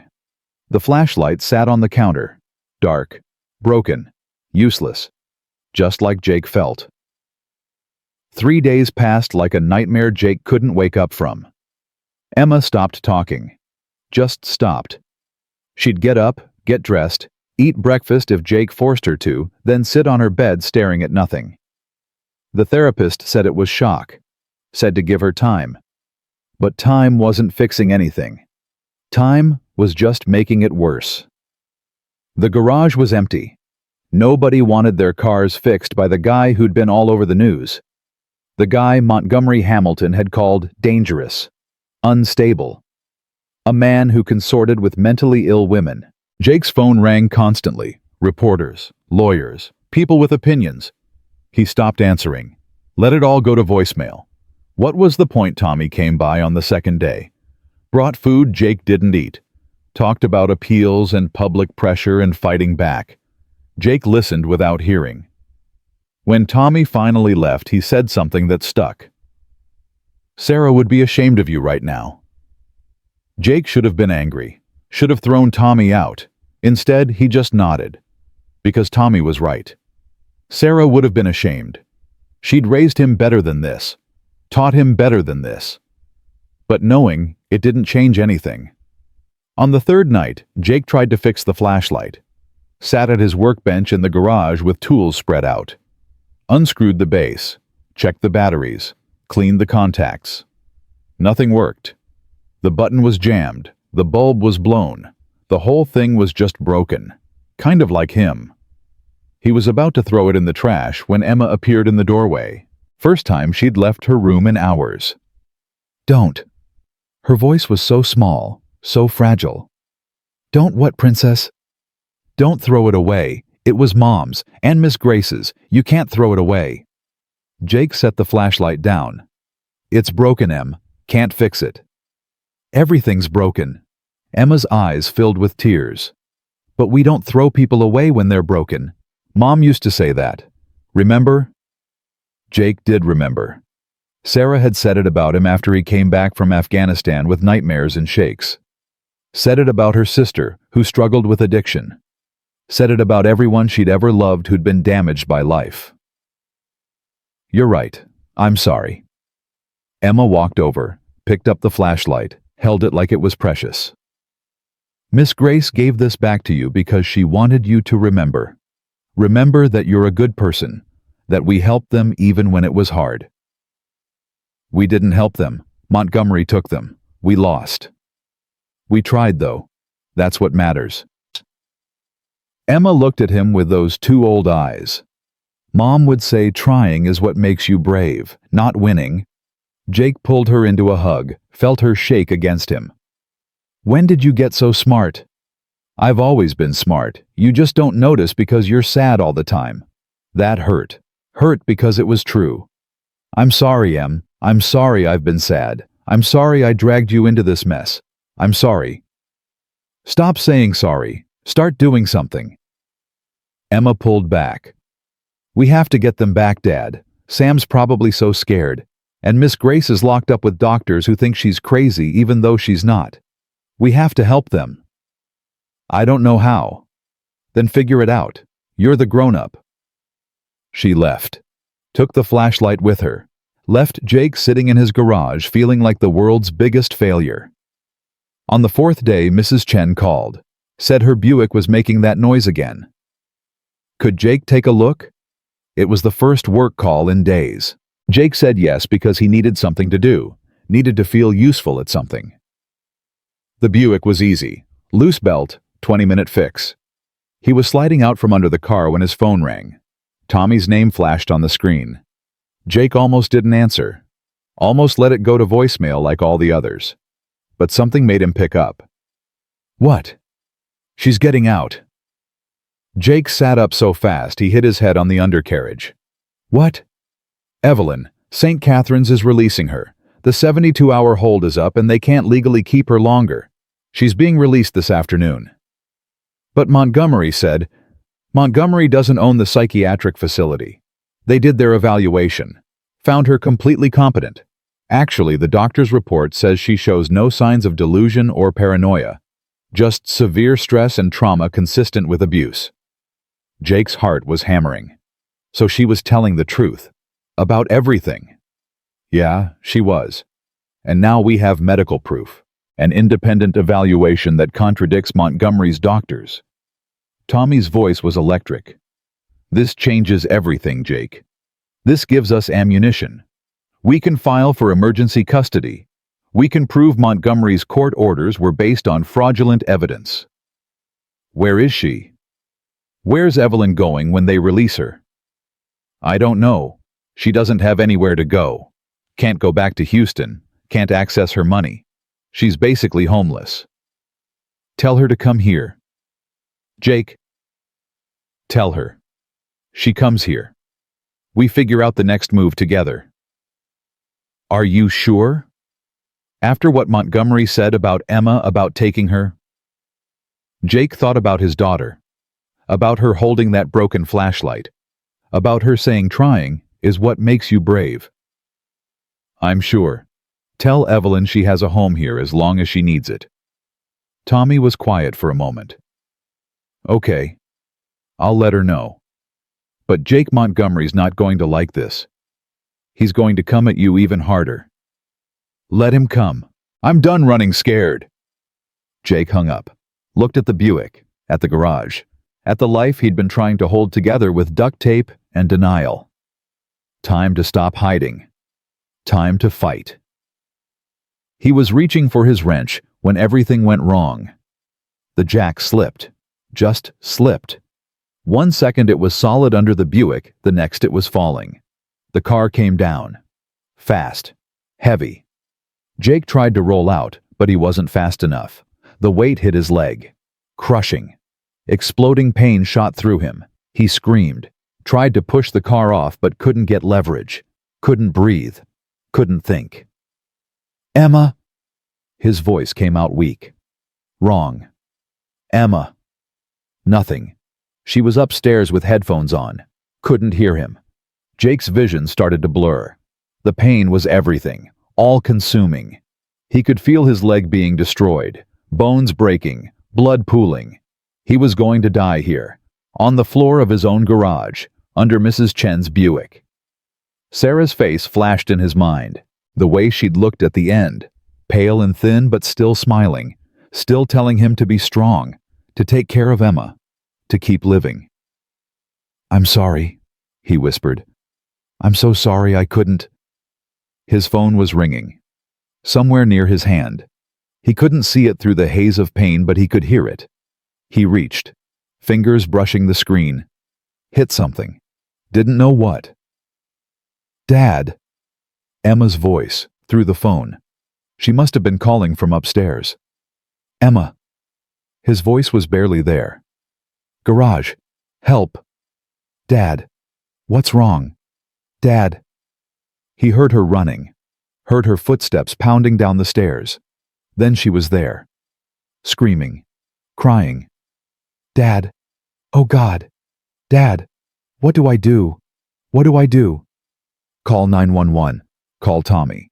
Call. The darkness was closing in. Call someone. Emma was on her phone, shaking so hard she kept dropping it. But she got it. Got the call through. My dad's hurt. A car fell on him. Please come, please. Jake closed his eyes. The pain was fading now. That was bad. That meant he was going into shock. Maybe dying. At least Emma wouldn't be alone. Tommy would come. Would take care of her. Would make sure she was okay. That's all that mattered. The ambulance arrived in 6 minutes. felt like 6 hours. The paramedics were professionals, calm, efficient. They jacked up the car, pulled Jake free, started working on him immediately. Crushed femur, possible internal bleeding. We need to move now. They loaded him onto a stretcher. Emma was crying, trying to climb in the ambulance with him. "Sweetie, you can't ride with us. Is there someone we can call?" "Mr. Reeves, Tommy Reeves. He's my dad's friend." One of the paramedics was already dialing, making arrangements. Emma gave them Tommy's number through her tears. "I'll meet you at the hospital, Princess," Jake managed to say. His voice sounded like gravel. "I'll be okay." "You better be. You promised Mom you'd take care of me. You promised." Then they were moving, sirens wailing. Jake drifted in and out. Pain, darkness, light. Voices saying things he couldn't understand. Surgery. They were taking him to surgery. He tried to stay awake, tried to fight the drugs they were pushing into his IV. But it was no use. The darkness won. When he woke up, the room was dim. Hospital room. Beeping machines. That antiseptic smell that reminded him of Sarah's last days. His leg was in a cast. Elevated. Throbbing but manageable. They had him on good drugs. "Dad!" Emma was in a chair next to the bed. Her eyes were red and puffy. Tommy was standing behind her. "Hey, Princess. You're okay.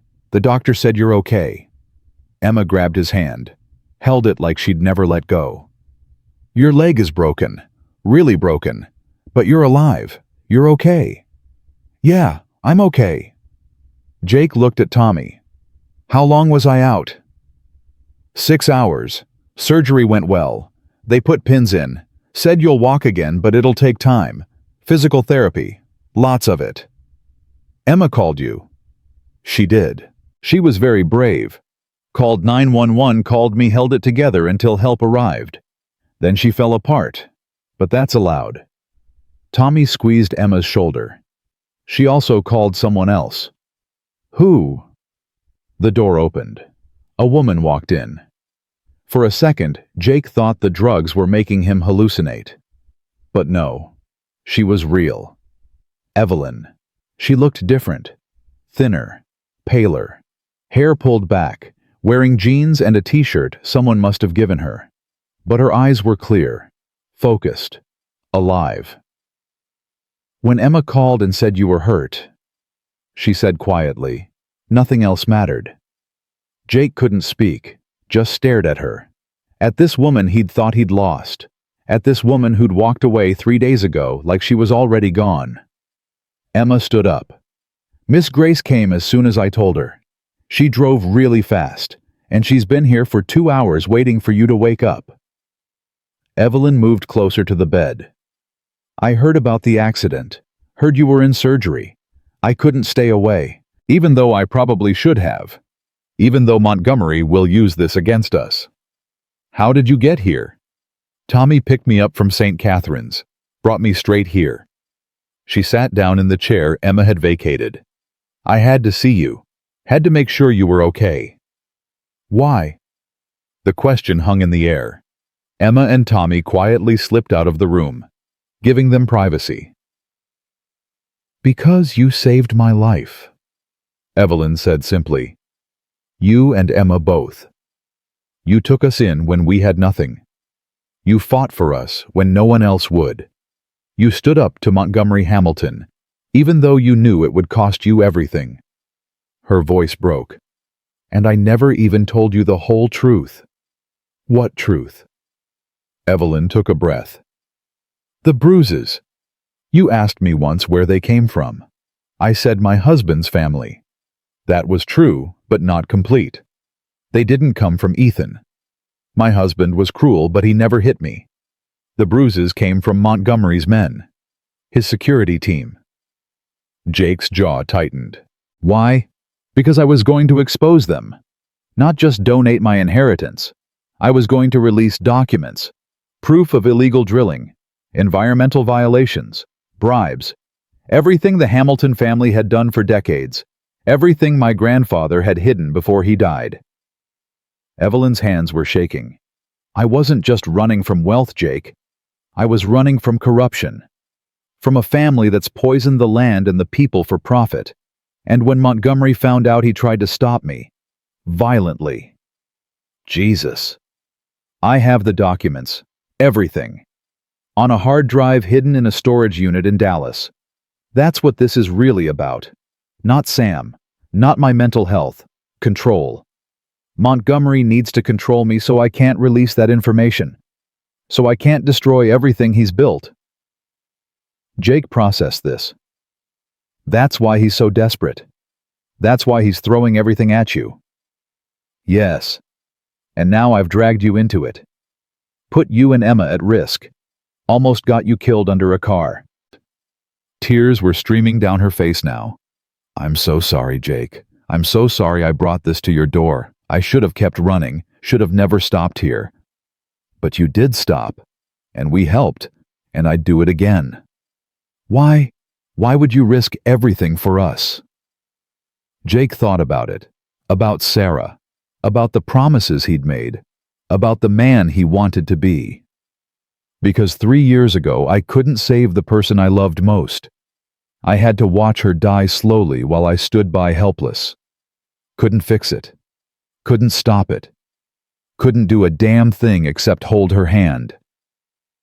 His voice was rough, raw. But you, Sam, I could help. I could do something. And maybe that makes me selfish. Maybe I was using you to feel like less of a failure. But it doesn't change the fact that what Montgomery did to you is wrong. And somebody needed to stand up and say it. Evelyn was full on crying now. I didn't deserve you. Didn't deserve your help. Yes, you did. You and Sam both. We have to get him back. I've been out for 12 hours, and all I can think about is Sam alone in that house with Montgomery. Being told I'm crazy. Being told I abandoned him. I can't... She couldn't finish, just sobbed. Jake reached for her hand, pulled her closer. Then we get him back. How Montgomery has lawyers, money, the system.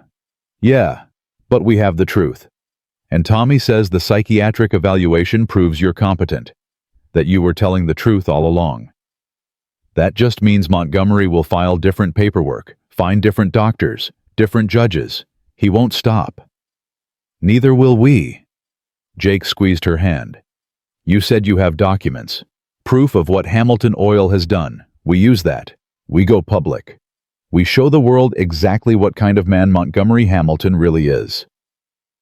That will destroy the company, put thousands out of work. You were planning to expose them anyway. I know. But doing it now like this when I'm fighting for Sam, it looks vindictive, like I'm just trying to hurt Montgomery. Maybe you are, and maybe he deserves it. Evelyn looked at him. Really looked. You've changed. 3 days ago you were falling apart. Now you're ready to fight again. What happened? Emma happened. She told me Sarah would be ashamed of me for giving up. She was right. Jake shifted in the bed, winced at the pain.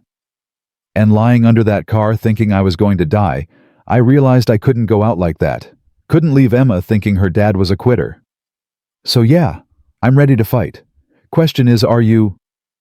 Evelyn wiped her eyes, sat up straighter. Yes. Yes, I'm ready. Good. Then here's what we do. We get Tommy to file for emergency custody using the new psych evaluation. We release the documents about Hamilton Oil to every news outlet that'll take them. We make so much noise that Montgomery can't make us disappear. And we get your son back. It's not going to be easy. Nothing worth doing ever is. A knock on the door. Tommy stuck his head in. Sorry to interrupt, but there's something you both need to see. He came in with his phone, pulled up a news article. The headline made Jake's stomach drop. Montgomery Hamilton announces grandson's adoption proceedings. Claims birth mother unfit due to mental illness. The article detailed Montgomery's plans to legally adopt Sam, to become his guardian, to erase Evelyn from her son's life permanently. He's moving fast, Tommy said. Probably filed the paperwork the day they took Sam. He's not taking chances. Can he do that? Evelyn's voice was hollow. Can he just erase me? If he can prove you're unfit, yes. And he's got resources to make it look legitimate. Doctors who'll testify, character witnesses, the whole 9 yards. But we have the psych evaluation now. We can prove I'm not unfit. We can try. But adoption cases are complicated. Could take months, years even. I don't have years. Sam doesn't have years. Every day he's with Montgomery is another day that man is poisoning him against me. Jake struggled to sit up, ignored the pain shooting through his leg. Then we don't play by the rules, we go around them. What do you mean? Montgomery's strength is the legal system. He owns it, controls it, so we don't fight him there. We fight him in the court of public opinion. Make this so big, so public that every move he makes is scrutinized. Make him the villain. How? The documents. Release them. All of them. Show the world what Hamilton Oil has done. Show them what Montgomery is really protecting. Jake's voice got stronger. You wanted to expose the corruption anyway. Do it now. Make Montgomery choose between his grandson and his empire. Evelyn stared at him. If I do that, there's no going back. Montgomery will never forgive me. Never give up. He won't give up anyway. At least this way you're fighting back. Tommy was nodding. Jake's right. We need leverage. Real leverage. Those documents are it. Release them and Montgomery loses his power. Loses his reputation. Maybe loses everything. And maybe loses so much that he can't fight anymore, Jake added. Can't afford the lawyers. Can't afford the bribes. Can't keep the system propped up in his favor. Evelyn closed her eyes, thinking. When she opened them again, there was something hard there, something determined. Okay, we do it. We release everything, but I need to get to Dallas. Get the hard drive from storage. Can you arrange that? I'll drive you myself, Tommy said. When? Tomorrow. First thing. We get the drive, we verify the contents, we release it to every major news outlet simultaneously. By tomorrow night, Montgomery Hamilton's world is on fire. Evelyn stood up, paced to the window, looked out at the parking lot. My grandfather would have hated this. He loved that company, built it from nothing. But he also made a lot of mistakes, hurt a lot of people, destroyed a lot of land. She turned back. Maybe this is what he'd want, for someone to finally tell the truth, even if it destroys everything he built. Jake watched her, saw the strength coming back, saw the woman who'd been hiding behind fear step forward. Before we do this, he said, I need to know something. That night I found you in the rain. Was it chance? Or did you choose my garage specifically? Evelyn's lips quirked, almost a smile. Chance, pure chance. I saw your light on, saw it said Morrison's garage. Thought maybe someone named Morrison would be kind enough to help. She paused. Turns out I was right. And everything after everything between us was real. All of it. The fear, the gratitude, She stopped. You asked me once if anything was real. Everything was real, Jake. I just wasn't brave enough to tell you the whole truth until now. Before Jake could respond, Emma burst back into the room. Dad, look.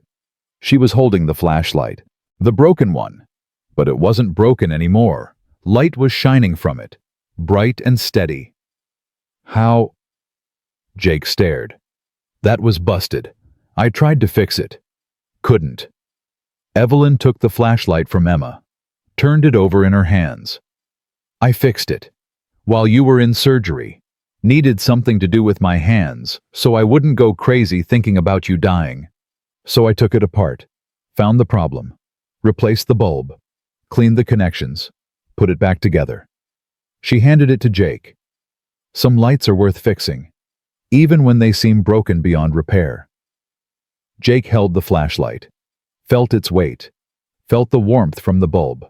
This light that had belonged to Sarah, then to Evelyn, now back to him. But different. Fixed. made whole again. Thank you. No, thank you. For being the kind of person who stops in the rain. For being the kind of man who fights even when he's scared. For being someone worth believing in. Evelyn's voice was steady now, strong. Tomorrow we fight back. Tomorrow we get Sam.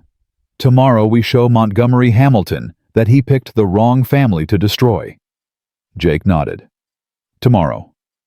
Emma climbed onto the bed next to him, careful of his leg.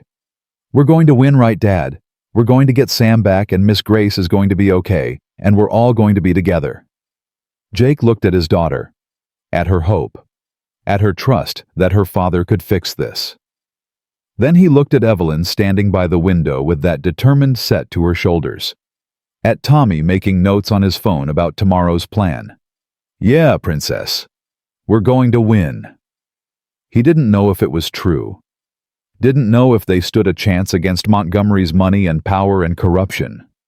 But he knew they had to try, had to fight, had to be brave even when they were terrified. Because that's what heroes do.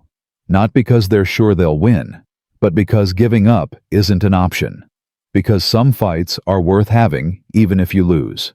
And because sometimes when you're broken and falling apart, the only thing left to do is piece yourself back together and shine anyway. Just like the flashlight. Just like Jake Morrison was going to do. They discharged Jake the next morning against doctor's orders. He signed the papers with a shaking hand, while the doctor lectured him about infection risk and proper healing and physical therapy. Jake nodded at all of it. Didn't matter. He had work to do. Tommy pulled his truck around. Emma helped Jake hobble out on crutches. Every step sent fire through his leg, but he gritted his teeth and kept moving. Evelyn was waiting in the passenger seat. She'd barely slept. Jake could see it in her eyes. You sure about this? Tommy asked as they drove. You just had major surgery 12 hours ago. I'm sure. Dallas is 3 hours. I can handle 3 hours. You're crazy, Morrison. Yeah, probably. Emma sat in the back with Evelyn, holding her hand. Neither of them speaking, but both finding comfort in the contact. Jake watched them in the rearview mirror and felt something shift in his chest. His daughter had lost so much already. But here she was still loving, still hoping, still believing people were worth fighting for. Sarah would have been proud. The storage facility was in a rundown part of Dallas, chain-link fence, security cameras that probably didn't work. Tommy parked near Unit 247. You have the key, he asked Evelyn. She pulled it from her pocket, held it like it was made of glass. This is everything, every crime, every cover-up, every life the Hamilton family destroyed in the name of profit. Once we release this, there's no taking it back. Second thoughts. Hundreds of them. But I'm doing it anyway. They got out. Jake stayed in the truck with Emma, watched through the windshield as Evelyn and Tommy approached the unit. She unlocked it, pulled up the door. Empty. Completely empty. Jake's heart stopped. Even from the truck, he could see Evelyn's face go white, could see her stumble. Tommy caught her. No, it was here. I put it here myself. Montgomery. Tommy's voice was hard. He found it. He's been one step ahead this whole time. Evelyn sank to her knees, put her face in her hands. It's over. Without those documents, we have nothing. No leverage. No proof. Nothing. Jake got out of the truck. Didn't care about the pain. Didn't care about anything except getting to Evelyn. Emma was right behind him. Maybe we don't need it, Jake said. Evelyn looked up. What? The hard drive. Maybe we don't need it. Montgomery taking it proves he's worried, proves there's something to hide. Jake was thinking out loud now, putting pieces together. We go to the media anyway. Tell them what was in those files. Tell them Montgomery destroyed evidence. Make him prove he's innocent. Without proof, it's just accusations. My word against his. And everyone thinks I'm crazy. Not everyone. The psychiatric evaluation cleared you. That's proof you're sane. That's proof Montgomery lied. Tommy was nodding. We can work with this. It's not what we wanted, but it's something. It's not enough to get Sam back. Jake grabbed Evelyn's shoulders, made her look at him. Then we go get him ourselves. What are you talking about? Sam is your son, not Montgomery's. You have rights, legal rights, custody rights. We go to Montgomery's house and we take Sam home. That's kidnapping. Is it? You're his mother. The psych evaluation proves you're competent. Montgomery's adoption papers haven't been finalized. Legally, Sam is still yours. Tommy was shaking his head. Jake, that's a terrible idea. Montgomery will have you arrested. Let him try. By the time the cops show up, we'll have Sam. We'll have witnesses. We'll have Emma's testimony about how scared Sam was when they took him. We'll have public support. Jake's voice was rising, getting stronger. Montgomery's power comes from operating in shadows, from making things disappear quietly. But we're not quiet. We're loud. We're visible. Every move we make is documented. Every step is public. He can't make us disappear if the whole world is watching. Evelyn was staring at him. You want to just walk into Montgomery Hamilton's mansion and take Sam? Yes. That's insane. Probably, but it's also the only move Montgomery won't expect. He thinks we'll play by the rules, file paperwork, wait for judges, be patient. He doesn't think we'll come for Sam directly. Because it's crazy. Because it's brave. Jake squeezed her shoulders. You said you were tired of running, so stop running, stop hiding. Go get your son. Evelyn looked at Tommy. Is this even remotely legal? Legal, no. Defensible. Maybe. Stupid, absolutely. Tommy ran his hand through his hair. But Jake's right about one thing. Montgomery won't expect it. And if we document everything, if we have witnesses and cameras and make it public, he can't just make you disappear. Too many eyes watching. So we do it. We go now. Before Montgomery knows the storage unit is empty. Before he can prepare. Evelyn stood up. Her legs were shaky, but she was standing. We go get my son. They drove to Montgomery's estate in silence, each of them processing what they were about to do. Emma kept squeezing Jake's hand from the back seat. She was scared. He could feel it. But she wasn't asking them to stop, wasn't saying it was too dangerous. She just held on and trusted her dad to know what he was doing. Jake wished he had that same confidence. The Hamilton estate was massive, gated, security everywhere. Tommy pulled up to the entrance. A guard came out. This is private property. You need to leave. We're here to see Montgomery Hamilton, Tommy said. Tell him Evelyn Hamilton is here for her son. The guard looked at Evelyn. Recognition flashed across his face. He'd seen the news, knew exactly who she was. Mr. Hamilton doesn't want to see you, ma'am. You need to leave before we call the police. Call them. I'll wait. Evelyn's voice was steel. I'm not leaving without Sam.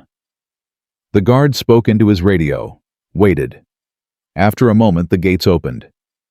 Mr. Hamilton will see you, but you're being recorded. Everything you do and say will be documented. Good, Jake said. We want it documented. They drove up the long driveway, past manicured lawns and fountains and enough wealth to feed a small country. The house itself was obscene. 3 stories, marble columns, more windows than Jake could count. Montgomery was waiting on the front steps, arms crossed, that same calm expression. Evelyn, Mr. Morrison, Mr. Reeves, and young Emma. What a surprise. Where's Sam? Evelyn's voice was shaking, but she got the words out. Sam is inside, doing his homework, adjusting to his new life. His new life. He's 6 years old. He doesn't need a new life. He needs his mother. His mother is unstable. The courts agreed. The courts were wrong. I have proof. A psychiatric evaluation from St. Catherine's. It says I'm completely competent, that I show no signs of mental illness, that your doctors lied. Montgomery's expression didn't change. I haven't seen this evaluation. As far as I'm concerned, the original diagnosis stands. Then you'll see it in court, tomorrow, when we file for emergency custody. File all you want. Sam is staying here, where he's safe, where he's loved, where he's being raised properly. He's terrified of you. Emma's small voice cut through the tension. Everyone turned to look at her. She stepped forward. Sam told me. He said you're mean. He said you hurt his mom. He said he wants to go home. Montgomery looked down at her. Little girl, you don't understand what's happening here. I understand you're a bully, and my dad taught me to stand up to bullies. Jake felt tears sting his eyes. His daughter. His brave, beautiful daughter. Standing up to one of the most powerful men in Texas without flinching. Emma, get back in the truck, Montgomery said. No, not until you give Sam back. I'm not giving Sam back. He belongs here. He belongs with his mother. Montgomery's calm finally cracked, just a little. You need to leave, all of you, before I have security remove you. Try it. Jake stepped forward, put himself between Montgomery and Emma. Call your security. Call the police. Call whoever you want. We're not leaving without Sam. And when they arrest us, when they drag us away, every camera in Texas will capture it. Every news outlet will run the story. Montgomery Hamilton using force to keep a child from his mother. Let's see how that plays with the public. Montgomery stared at him. You're bluffing. Am I? Look around. See those news vans at the gate? They followed us here. They're already filming. Already broadcasting. You touch any of us. You arrest any of us. It's front-page news. National news.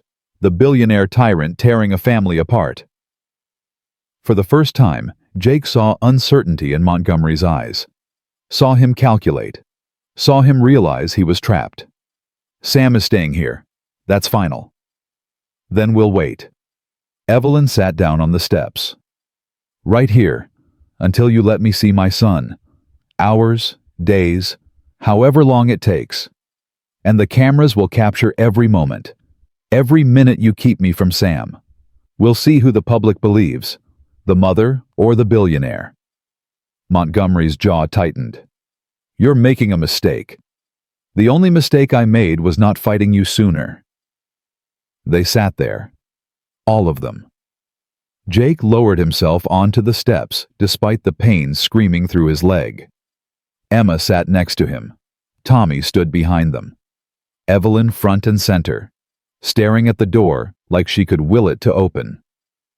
10 minutes passed, then 20. News cameras were definitely at the gate now. Jake could see them, could see reporters setting up. This was becoming a spectacle, exactly what they needed.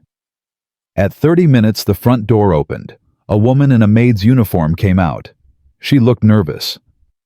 Mrs. Hamilton, Sam is asking for you. He saw you on the security cameras. He's very upset. Montgomery's face went dark. Take him back to his room. Sir, he's crying. He's saying he wants his mother. I don't know what to... I said take him to his room. No. Evelyn stood up. I'm going to him. Right now.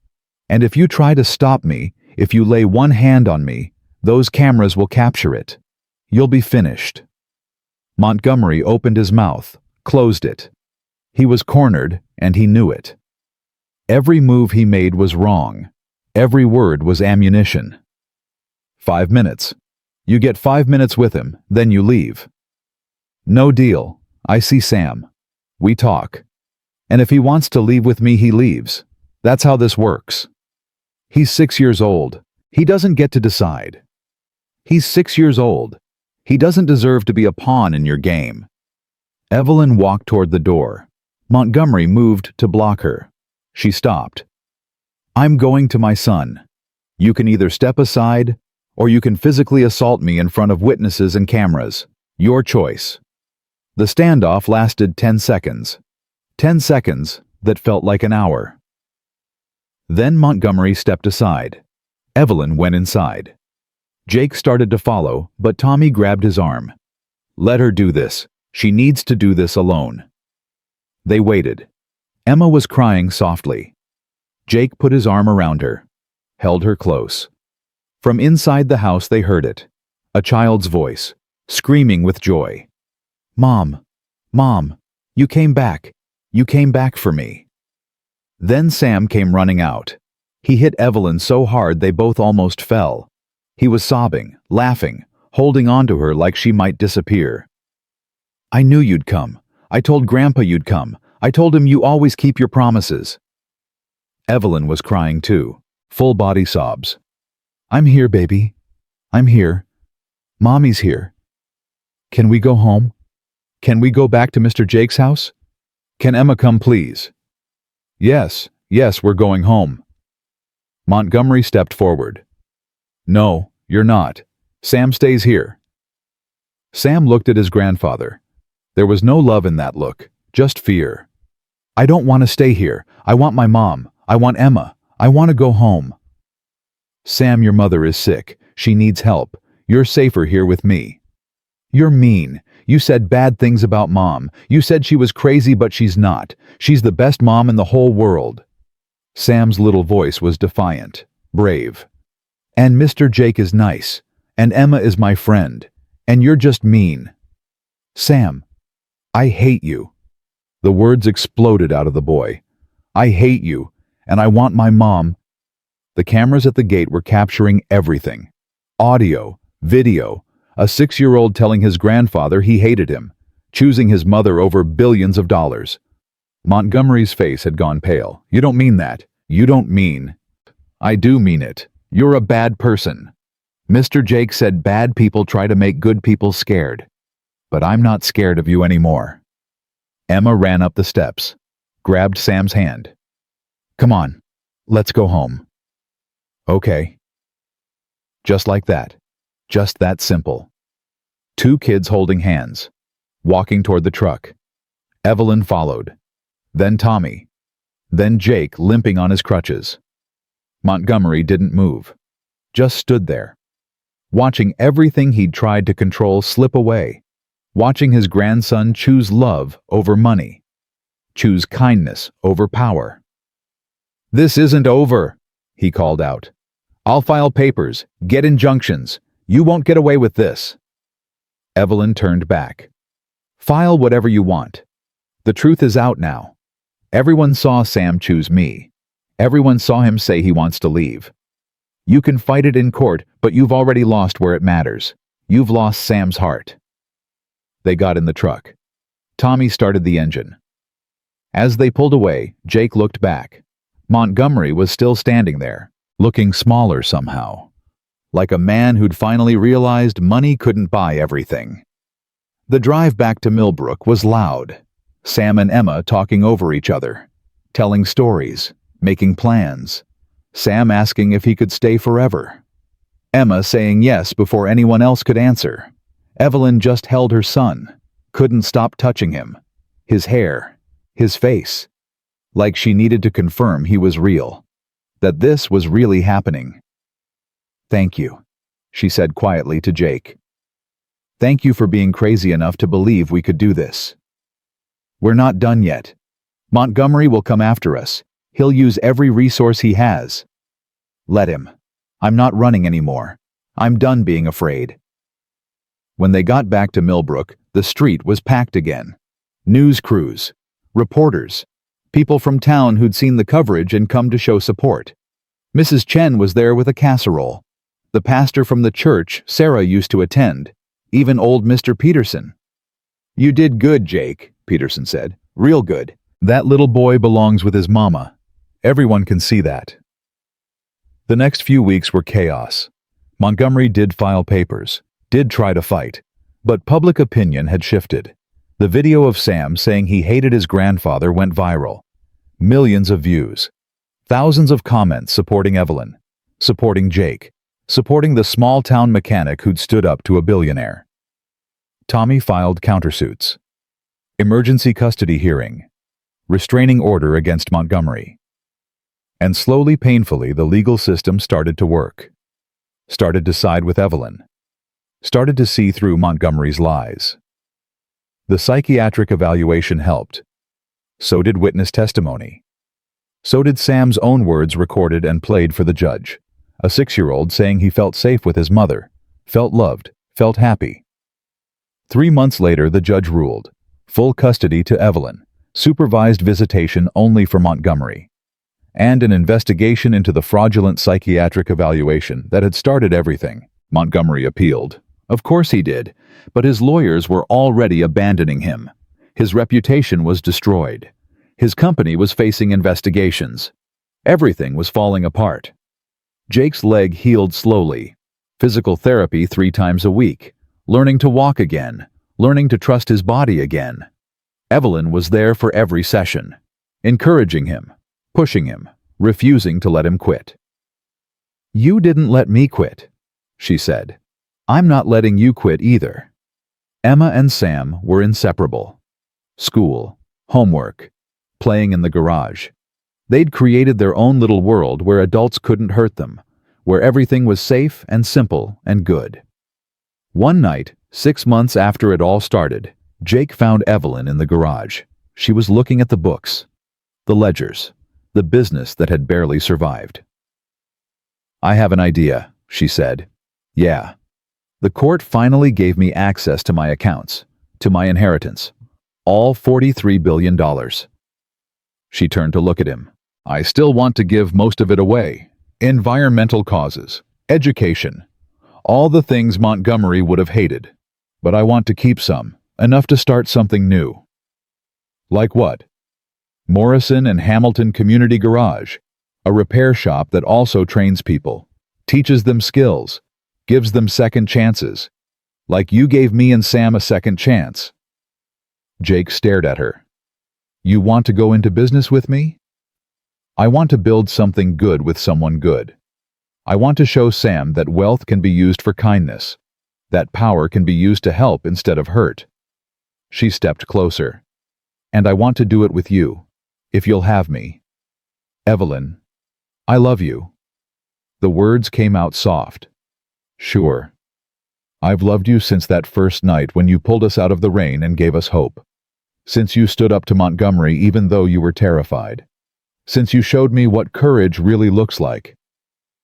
Jake couldn't speak, couldn't breathe. Just looked at this woman who'd stumbled into his life broken and afraid and had somehow fixed all the broken pieces of him too. "I love you too," he finally managed. "You and Sam both. You're family now. Then let's build something, together, something that would make Sarah proud." They opened Morrison and Hamilton Community Garage 3 months later. Big ceremony, ribbon cutting, press coverage. The whole town showed up. Mrs. Chen, Mr. Peterson, Bill Davidson, the sheriff who'd helped enforce Montgomery's orders but had apologized and tried to make amends. Even Tommy, who'd become more family than friend. The garage trained 20 people the first year, gave them jobs, gave them skills, gave them hope. By the second year they'd expanded, opened a second location in Dallas, plans for a third in Houston. Montgomery tried to interfere, tried to stop them, but he was fighting too many battles, too many investigations, too many people who'd finally found the courage to speak up about what Hamilton Oil had done, what he had done. He lost, not all at once, but slowly, piece by piece, his empire crumbling, his legacy destroyed, everything he'd built turning to dust. Sam grew, got older, got happier, started calling Jake Dad sometimes, started calling Emma sister always. The trauma was still there, the nightmares, the fears, but they were fading, being replaced by laughter and safety and love. 1 year to the day after Jake found Evelyn and Sam in the rain, they gathered in the garage. All of them.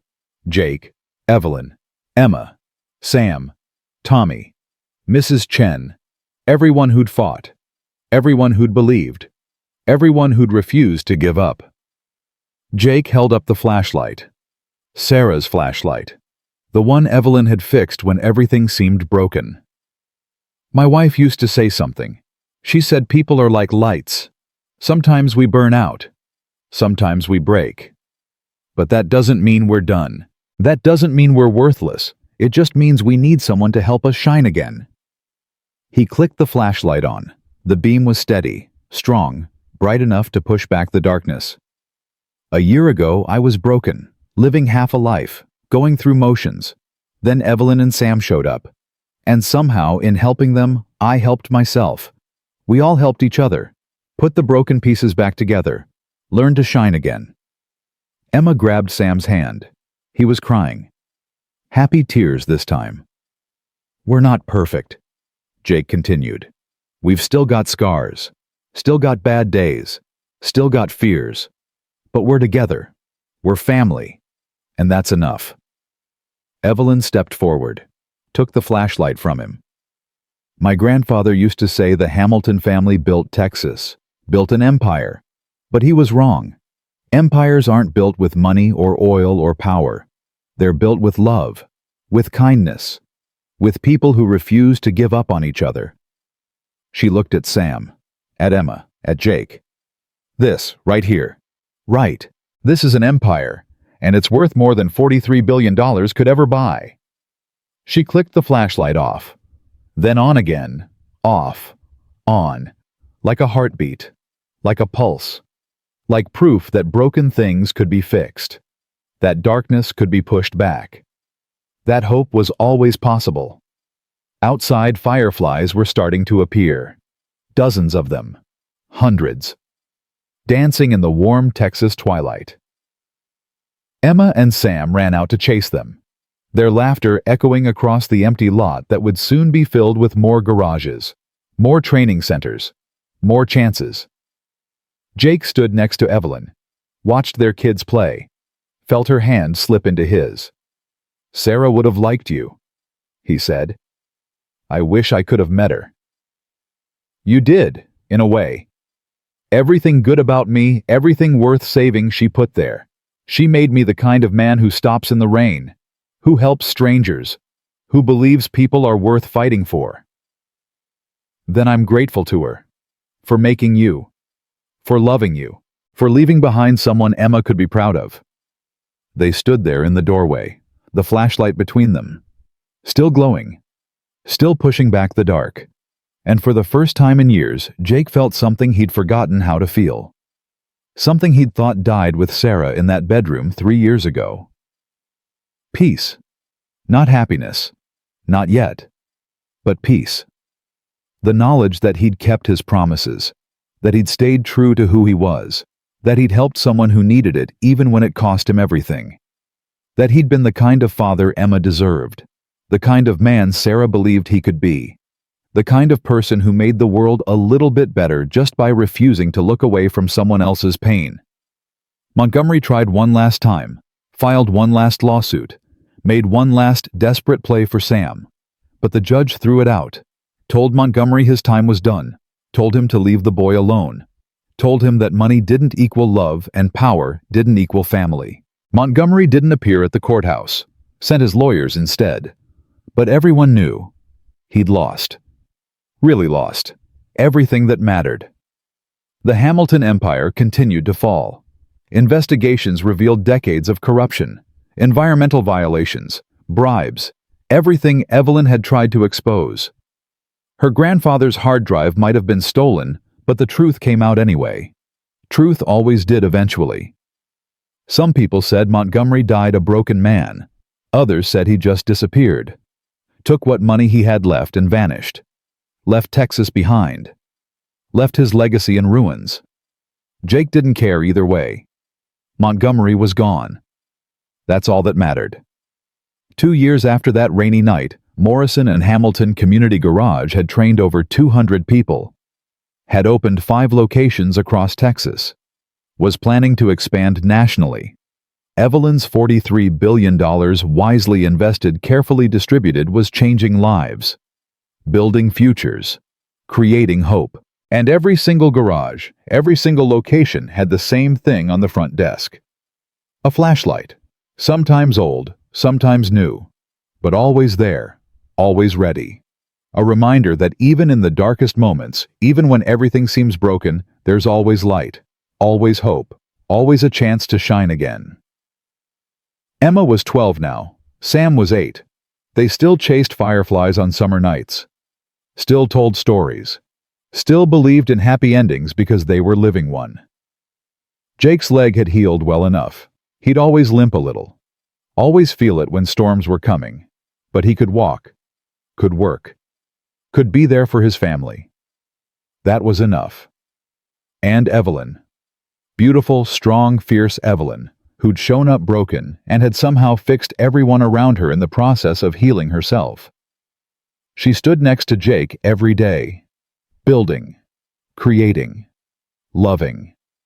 They never did get married, didn't need paper to make it real, didn't need a ceremony to prove what they already knew. They were family, by choice, by love, by every hard-won battle they'd fought together. On the anniversary 3 years after the rain, they gathered again. Garage full of people whose lives had changed, whose futures were brighter, whose hope had been restored. Jake held the flashlight up one more time. This time he handed it to Sam. "Your turn, buddy. Your turn to carry the light." Sam took it carefully, reverently, like he understood what it meant, what it represented. He clicked it on. The beam was steady, strong, unbroken. "No one's too broken to shine again," Sam said quietly. It was something Jake had told him once. Something the boy had remembered, had taken to heart. Emma put her hand on her brother's shoulder. Because that's what they were now, brother and sister. Not by blood, but by something stronger.